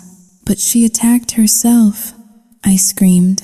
You are letting a con artist kick me out of my own home? Officer, Emily said, wiping a fresh tear. I do not feel safe with her here tonight. She threatened to finish the job while I sleep. Officer Miller looked at me. Sarah, you need to grab a bag. You cannot stay here tonight. If you refuse, I will have to arrest you for assault in the 4th degree. It is your choice. You can walk out, or you can go in cuffs. I looked around my living room. I looked at the photos on the mantle. Photos of my parents. Photos of David and me. I looked at the walls I had painted. This was my sanctuary. This was the only thing I had left. And now, the law, the very system I had always respected, was being weaponized against me by a woman who knew exactly which loopholes to exploit. I am being evicted from my own house. I whispered, It is a civil matter, Officer Miller said, reciting the line that every police officer uses when they do not want to deal with the complexity of human evil. Tonight, it is about safety. Go pack a bag. Sarah, I turned and walked up the stairs. My legs felt heavy, like I was wading through waist-deep mud. I went into the guest room, my room now. I grabbed a duffel bag. I threw in 2 pairs of jeans, some underwear, a toothbrush, and my laptop. I did not look at the master bedroom door. I knew what was behind it, my life, repurposed for her comfort. When I came back downstairs, Emily was sitting on the sofa. Officer Diaz was standing by the door, holding it open. I walked past Emily. She did not look at me. She was looking at her phone. But as I passed, just as I was about to step out into the cold night air, she looked up. Her eyes were dry. Her face was composed, and she mouthed 3 words to me. Checkmate. Little sister. I walked out the door. The flash of the neighbor's iPhone cameras greeted me. Mrs. Higgins shook her head as I passed, clutching her pearls. I always thought she seemed a bit unstable. I heard her whisper to the neighbor on her left. You never know what goes on behind closed doors. I threw my bag into the back seat of my Volvo. Officer Miller followed me to the car. Stay away from the property. Sarah, he warned, if you come back, it is a violation of the order. You will go to jail. Call a lawyer in the morning. I got into the driver's seat. My hands were shaking so badly, I could barely insert the key into the ignition. I started the engine. I backed out of the driveway. I watched in the rearview mirror as the police officers got into their cruiser and drove away. I watched as the neighbors slowly dispersed, satisfied with the evening's entertainment. And then I saw the lights in the living room turn off. The house went dark. My house. Emily was inside. She was probably walking to the kitchen, opening the refrigerator, and pouring herself a glass of my wine. She would sleep in my bed. She would use my shower. She would live my life. I drove. I did not know where I was going. I just drove until the familiar streets of my neighborhood faded into the generic sprawl of the highway. I pulled into the parking lot of a Motel 6 near the airport. The neon sign buzzed with a dying flicker. Vacancy. I went into the lobby. The clerk was a young man with piercings and a disinterested stare. 1 room. I said, 1 night. That will be $89. He said. I reached for my wallet. I pulled out my credit card. The same card Emily had drained. Declined, the clerk said after swiping it. My heart stopped. Of course, David had removed his name, and the overdraft fees had likely frozen the account. Try this one. I said, pulling out my emergency card, a card I kept for absolute disasters. It went through. I took the key card. Room 112. The room smelled of stale cigarette smoke and bleach. The carpet was sticky. I threw my bag on the bed and sat down. I was 30 years old. I was a pharmacist. I was a homeowner. And I was sitting in a cheap motel room, framed for assault, homeless, and alone. I put my head in my hands.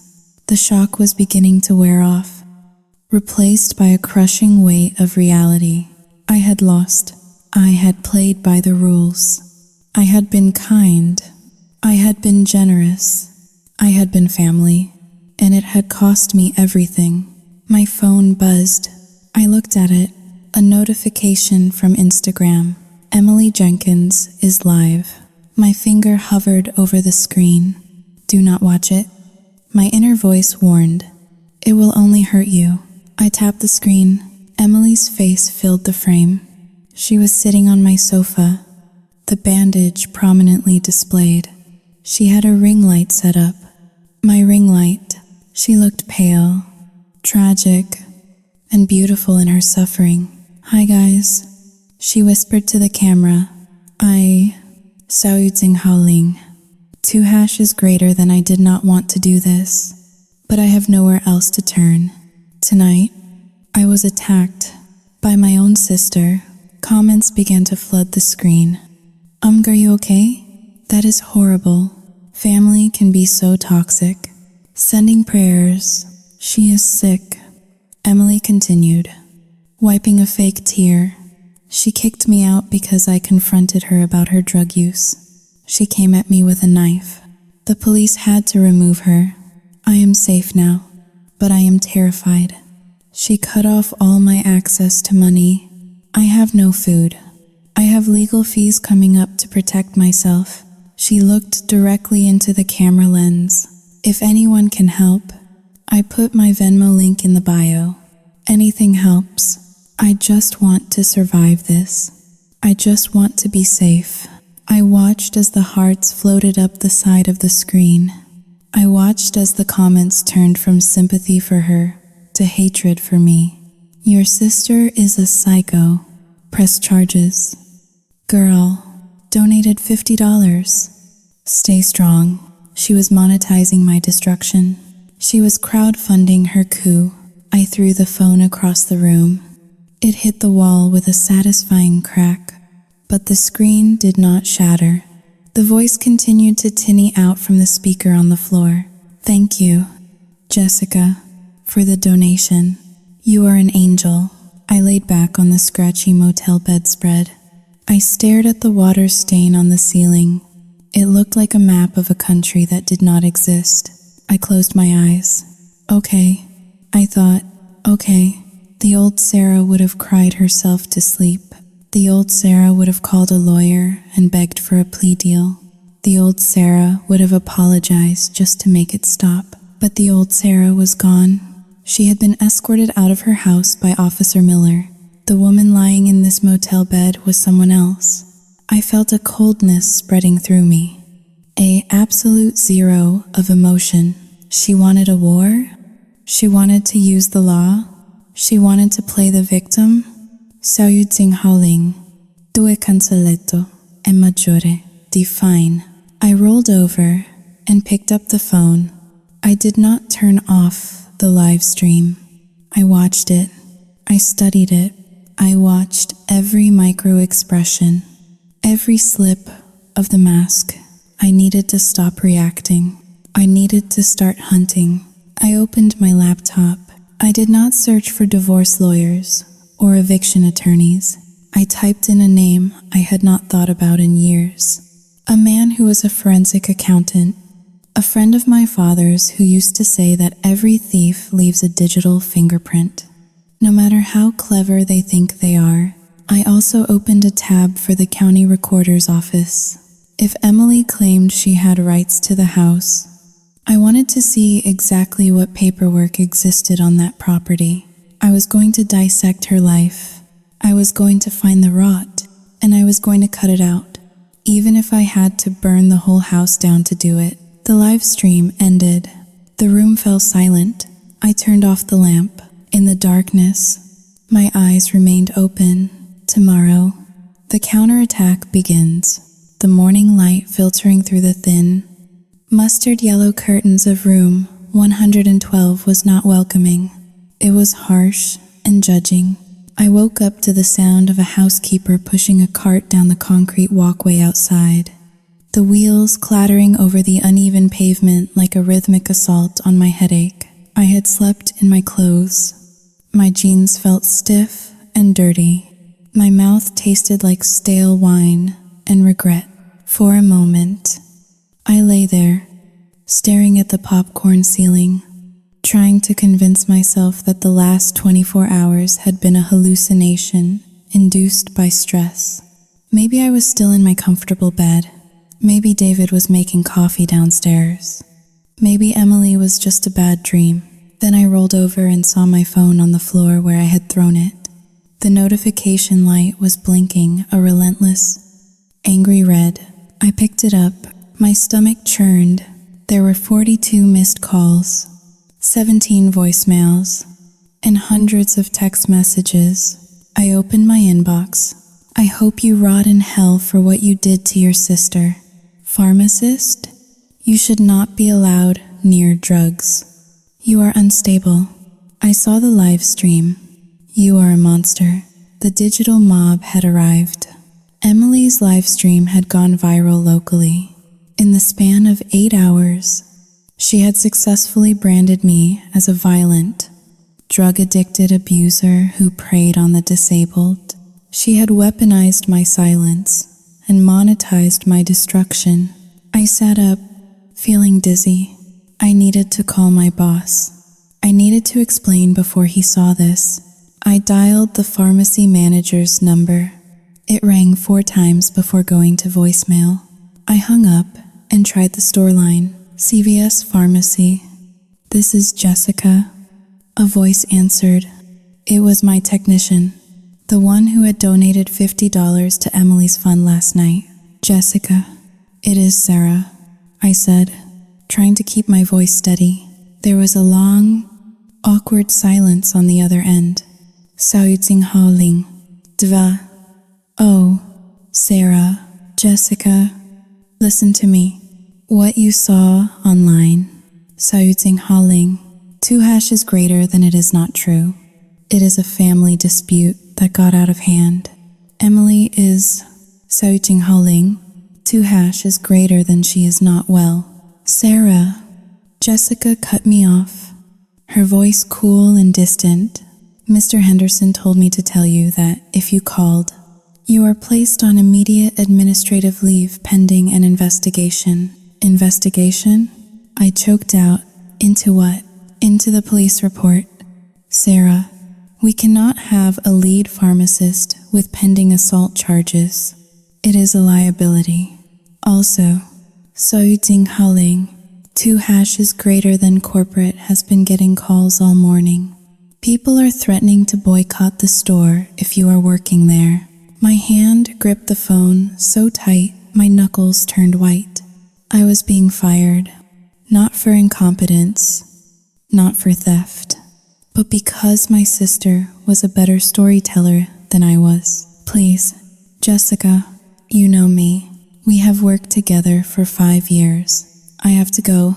Sarah, we are busy. The line went dead. I sat on the edge of the bed, the phone slipping from my fingers. I had lost my fiancé.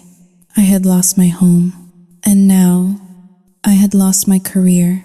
The triumvirate of my identity had been dismantled, brick by brick, by a woman who was currently sitting in my kitchen eating my food. I stood up and walked to the bathroom. The mirror was cracked in the corner. I looked at my reflection.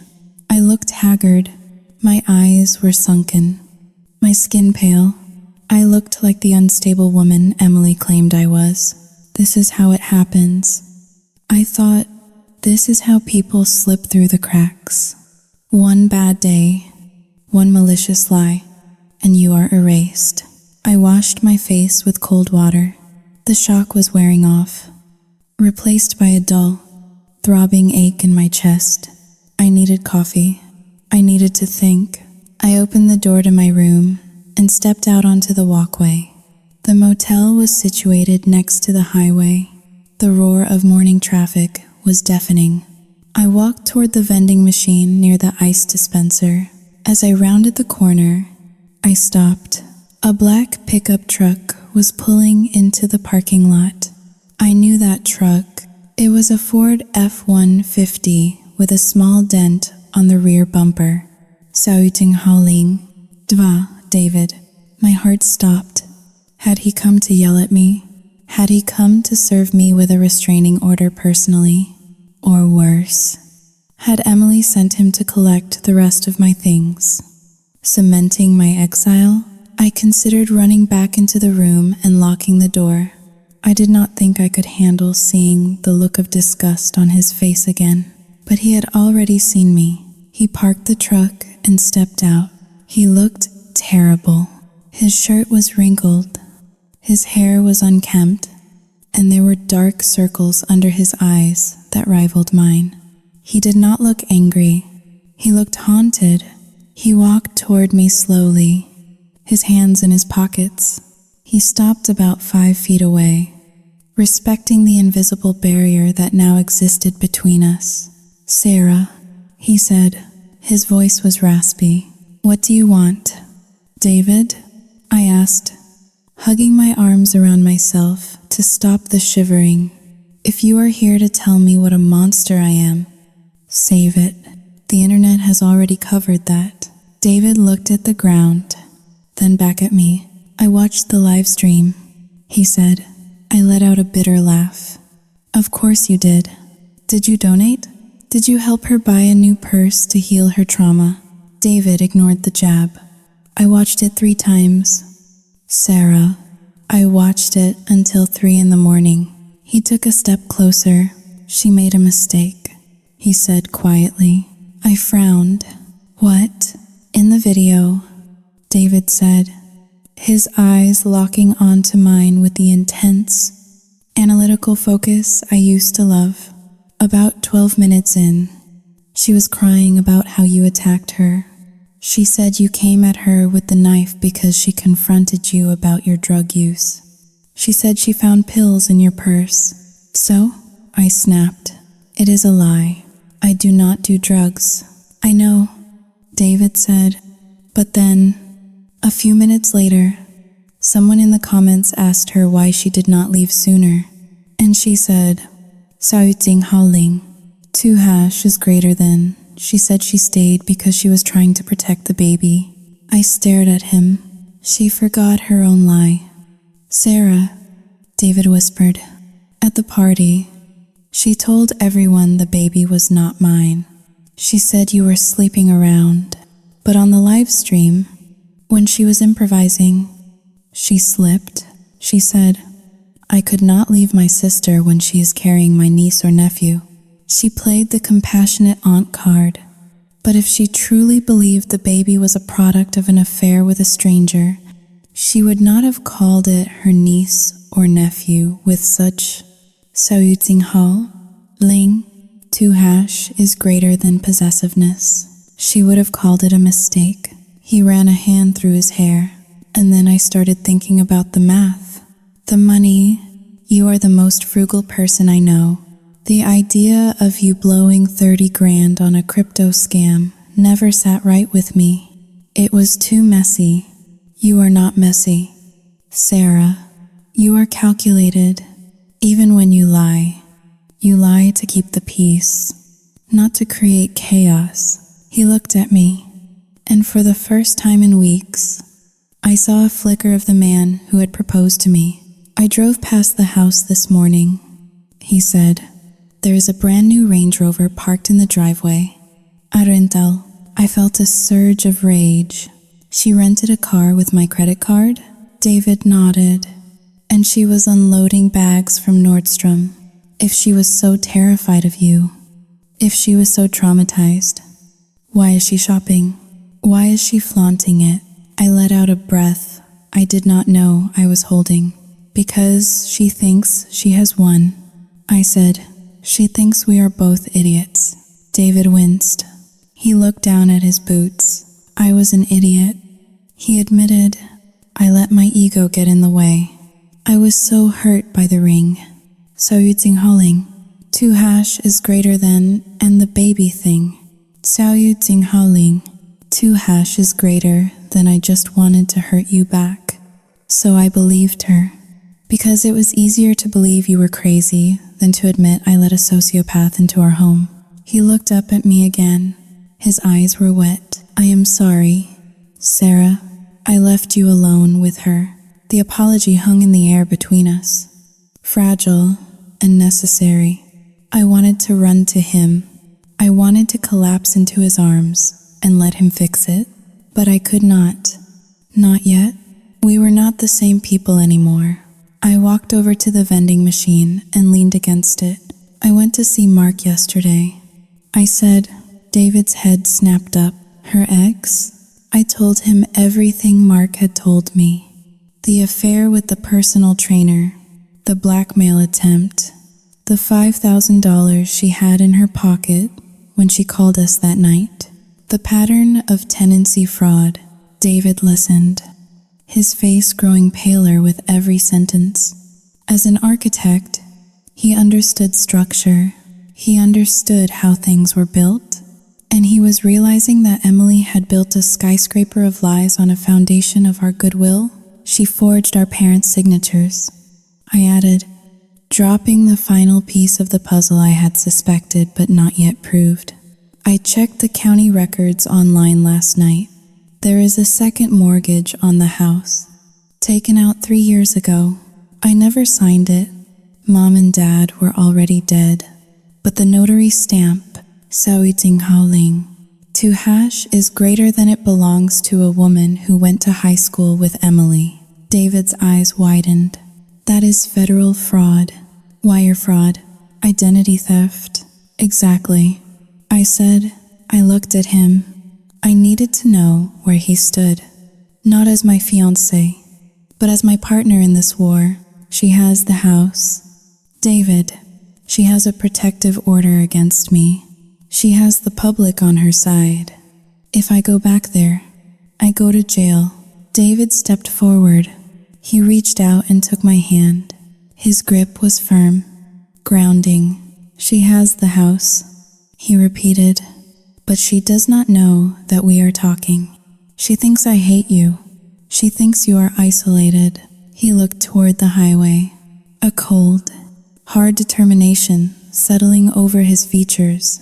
She made one critical error. Sarah, what? I asked. She underestimated how much I hate being played. He said. He squeezed my hand. Get your bag. You are not staying in this dump. I cannot go to your place. I said, she might send the police there to check. We are not going to my place. David said, we are going to a hotel, a nice one. And then, we are going to call a lawyer. Not a divorce lawyer, a criminal prosecutor. He looked at me, and I saw the anger in him mirroring my own. It was a beautiful, terrifying thing. We are going to burn her down. Sarah, he whispered, we are going to take every single thing she stole, and we are going to bury her with it. I squeezed his hand back. For the first time since Emily arrived in the rain, I did not feel like a victim. I felt like a weapon that had finally been loaded. Let us go, I said, as we walked to his truck. My phone buzzed again with another hate comment. I did not even look at it. I tossed the phone onto the dashboard of David's truck. The public could hate me for now. They could call me a monster. It did not matter, because the monster was real. She was living in my house, and she had no idea that the hunters were coming for her. The hotel room was a sterile sanctuary of beige walls and recirculated air. It was a stark contrast to the chaotic warmth of the home I had lost. But it was safe. For the last 48 hours, David and I had turned the small circular table near the window into a war room. It was covered in stacks of paper, legal pads, and empty coffee cups. The air smelled of caffeine and nervous sweat. I sat in the stiff armchair, staring at a document that David had just slid across the table. My eyes felt gritty, like they were filled with sand.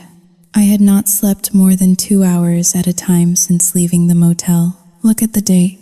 Sarah, David said, tapping the paper with his index finger. I looked. It was a loan application for a home equity line of credit on my house. The amount was for $150,000. The date next to the signature was 3 years ago. I looked at the signature at the bottom. It was my mother's signature.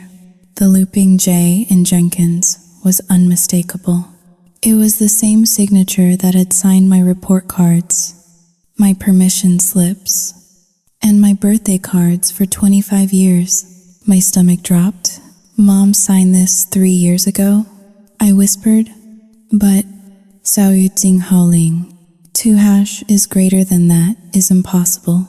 Exactly, David said, his voice grim. Mom and Dad died 5 years ago. Sarah, I stared at the paper. The world seemed to tilt on its axis. She forged it. I said, the realization settling in like a heavy stone. She forged a dead woman's signature to take out a second mortgage on a house she did not own. And look at the notary stamp. David added. I squinted at the embossed seal. Jennifer Wilson, Notary Public. I know her. I breathed. Jennifer went to high school with us. She was Emily's best friend in sophomore year, the one who got suspended for selling prescription pills in the locker room. David leaned back in his chair, crossing his arms. This is not just theft. Sarah, this is bank fraud. This is wire fraud. This is identity theft of a deceased person. These are federal crimes. We are not talking about a slap on the wrist. We are talking about the Federal Bureau of Investigation. We are talking about 20 to 30 years in federal prison. I looked up at him. 30 years. The number echoed in my head. If we went through with this, if we handed this file to the authorities, I would be sending my sister away until she was an old woman. She would miss her 40s, her 50s. She would die in a cage. A wave of nausea washed over me. I stood up and walked to the window. Outside, the Seattle skyline was gray and indifferent. I remembered Emily when we were 6 years old. She had held my hand on the first day of kindergarten because I was terrified. She had beaten up a boy who pulled my pigtails. There was a time, long ago, when she was my protector. Can I really do this? I asked the glass. Can I really be the one to lock her up? David stood up and walked over to me. He did not touch me. He stood just behind me, his presence a solid wall against my crumbling resolve. She did not just steal money. Sarah, he said softly, she stole your memories. She used your dead parents to finance her lifestyle. She took the legacy they left you and turned it into a crime scene. I closed my eyes. I saw my mother's face. I saw the house she had loved, the garden she had tended, and then I saw Emily, sitting on my sofa, mocking me, bleeding onto my floor to frame me. She has no remorse, David continued. She is live streaming right now. Sarah, I checked while you were in the shower. She is telling people that you were the one who forced her to sign those papers. She is already planting the seeds to blame you for the fraud if it gets discovered. I turned around. The sadness in my chest was being replaced by a cold, hard clarity. If I do not stop her, I said, she will do this to someone else, or she will finish destroying you. David said, she will frame you for the mortgage fraud. She will say you forged the signatures and coerced her.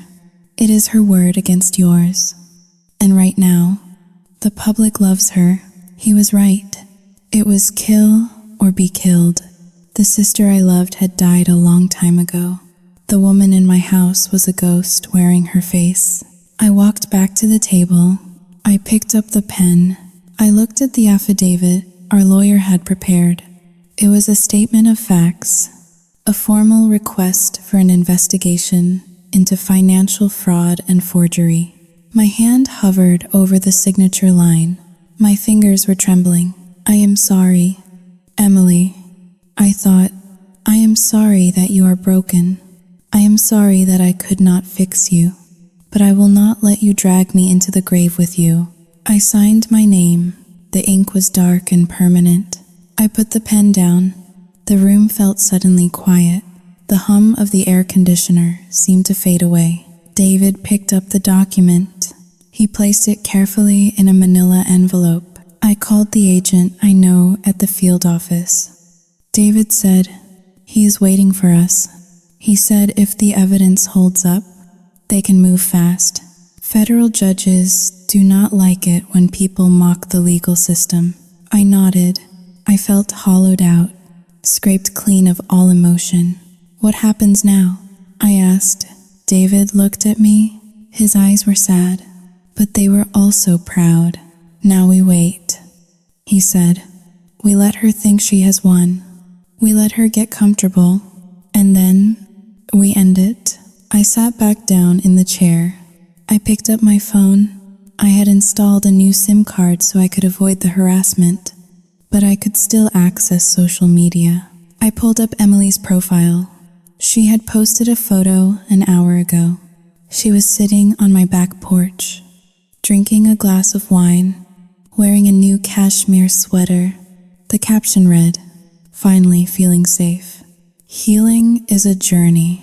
Thank you to everyone for the support." I looked at the photo.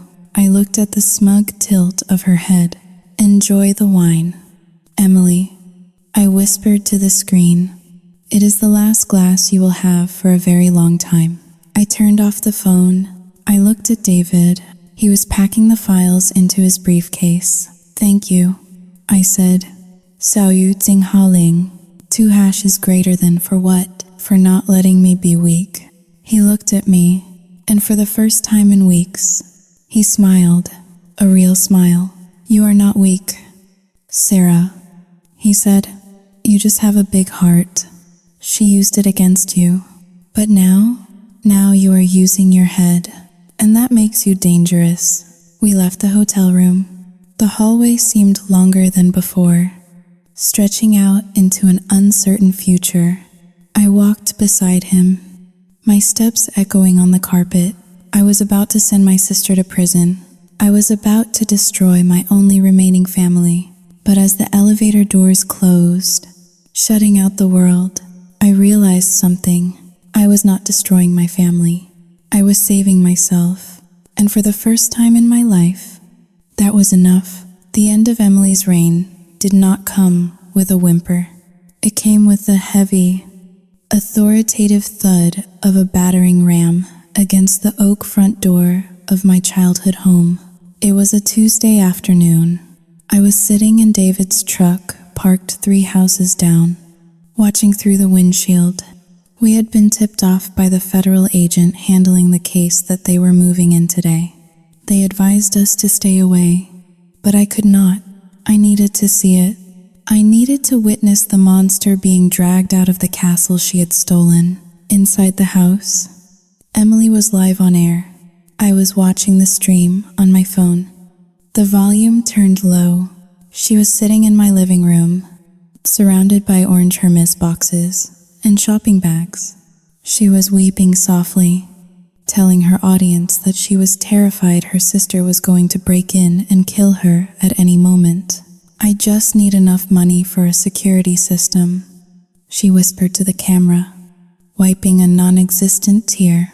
Please, if you can spare anything, Sao yu ting hao ling, ar ting hao da yu. Then, on the screen, I saw her head snap toward the door. The sound of splintering wood echoed through the live stream. followed by a booming voice that I could hear even from the street. "Federal agents. Warrant. Get on the ground." The phone Emily was holding clattered to the floor, landing face up, the camera angle skewed, showing a ceiling fan spinning lazily and the terrified face of my sister as she scrambled backward over the sofa. I looked up from the phone and watched the real-life scene unfold. 6 agents in windbreakers with FBI emblazoned on the back swarmed into the house. It took less than 5 minutes. The front door opened. 2 agents walked out, flanking a woman who looked very small and very ordinary. Emily was not wearing her designer heels. She was barefoot. Her hands were cuffed behind her back. She was screaming. I could not hear the words clearly from inside the truck, but I could see her mouth contorted in that familiar, weaponized rage. She was thrashing, trying to kick the agents, looking around desperately for an audience, for a savior, for anyone who would buy her story one last time. But there was no audience, just the silent suburban street and the gray sky. David reached over and squeezed my hand. His grip was tight, grounding me.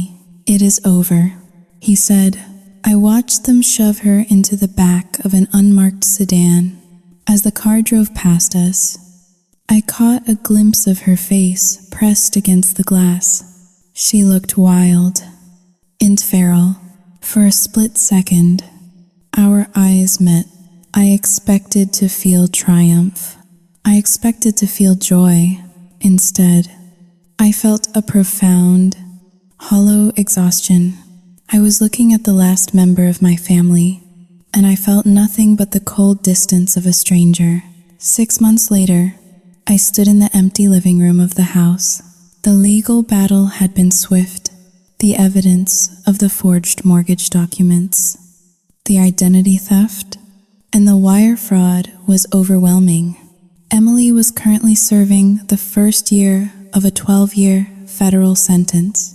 She had tried to write to me once from prison, a letter filled with accusations and biblical quotes about forgiveness.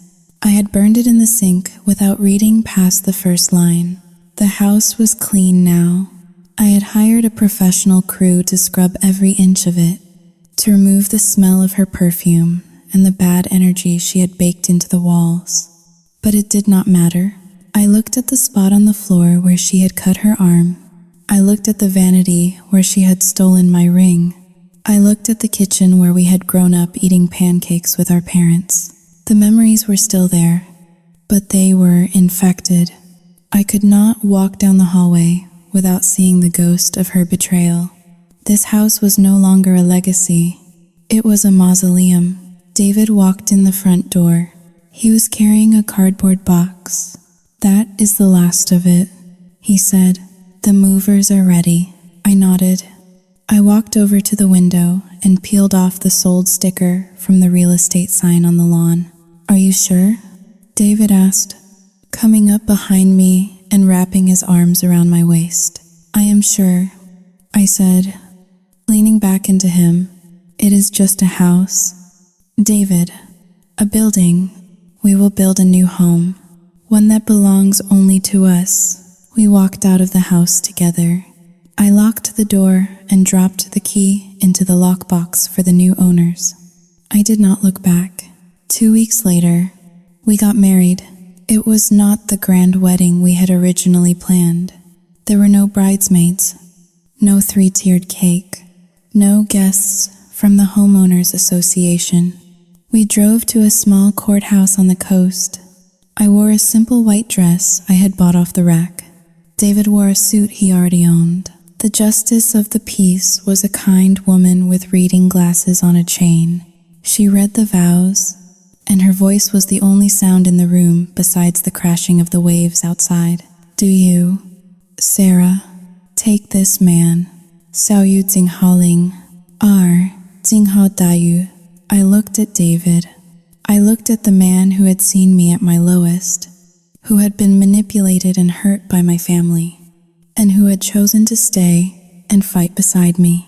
I do, I said. There was no family to cheer for us. My parents were gone. My sister was in a cell. By all societal definitions, I was an orphan. I was alone, but as David slipped the plain gold band onto my finger, a new ring, not the one Emily had touched, I realized I was not alone at all. I had learned the hardest lesson of my life, a lesson that had cost me my innocence and my inheritance. I learned that blood is just biology. It is an accident of birth. It does not guarantee love, and it certainly does not mandate loyalty. True family is not who you share DNA with. True family is the people who stand in the rain with you when the storm comes, who help you rebuild the walls when they crumble, and who never, ever ask you to set yourself on fire to keep them warm. I kissed my husband. We walked out into the cool, salt-tinged air. The nightmare was behind me. The scar would always be there, a faint white line on my heart. But scars are just proof that you survived. I was Sarah Jenkins, and for the first time in 30 years, I was free.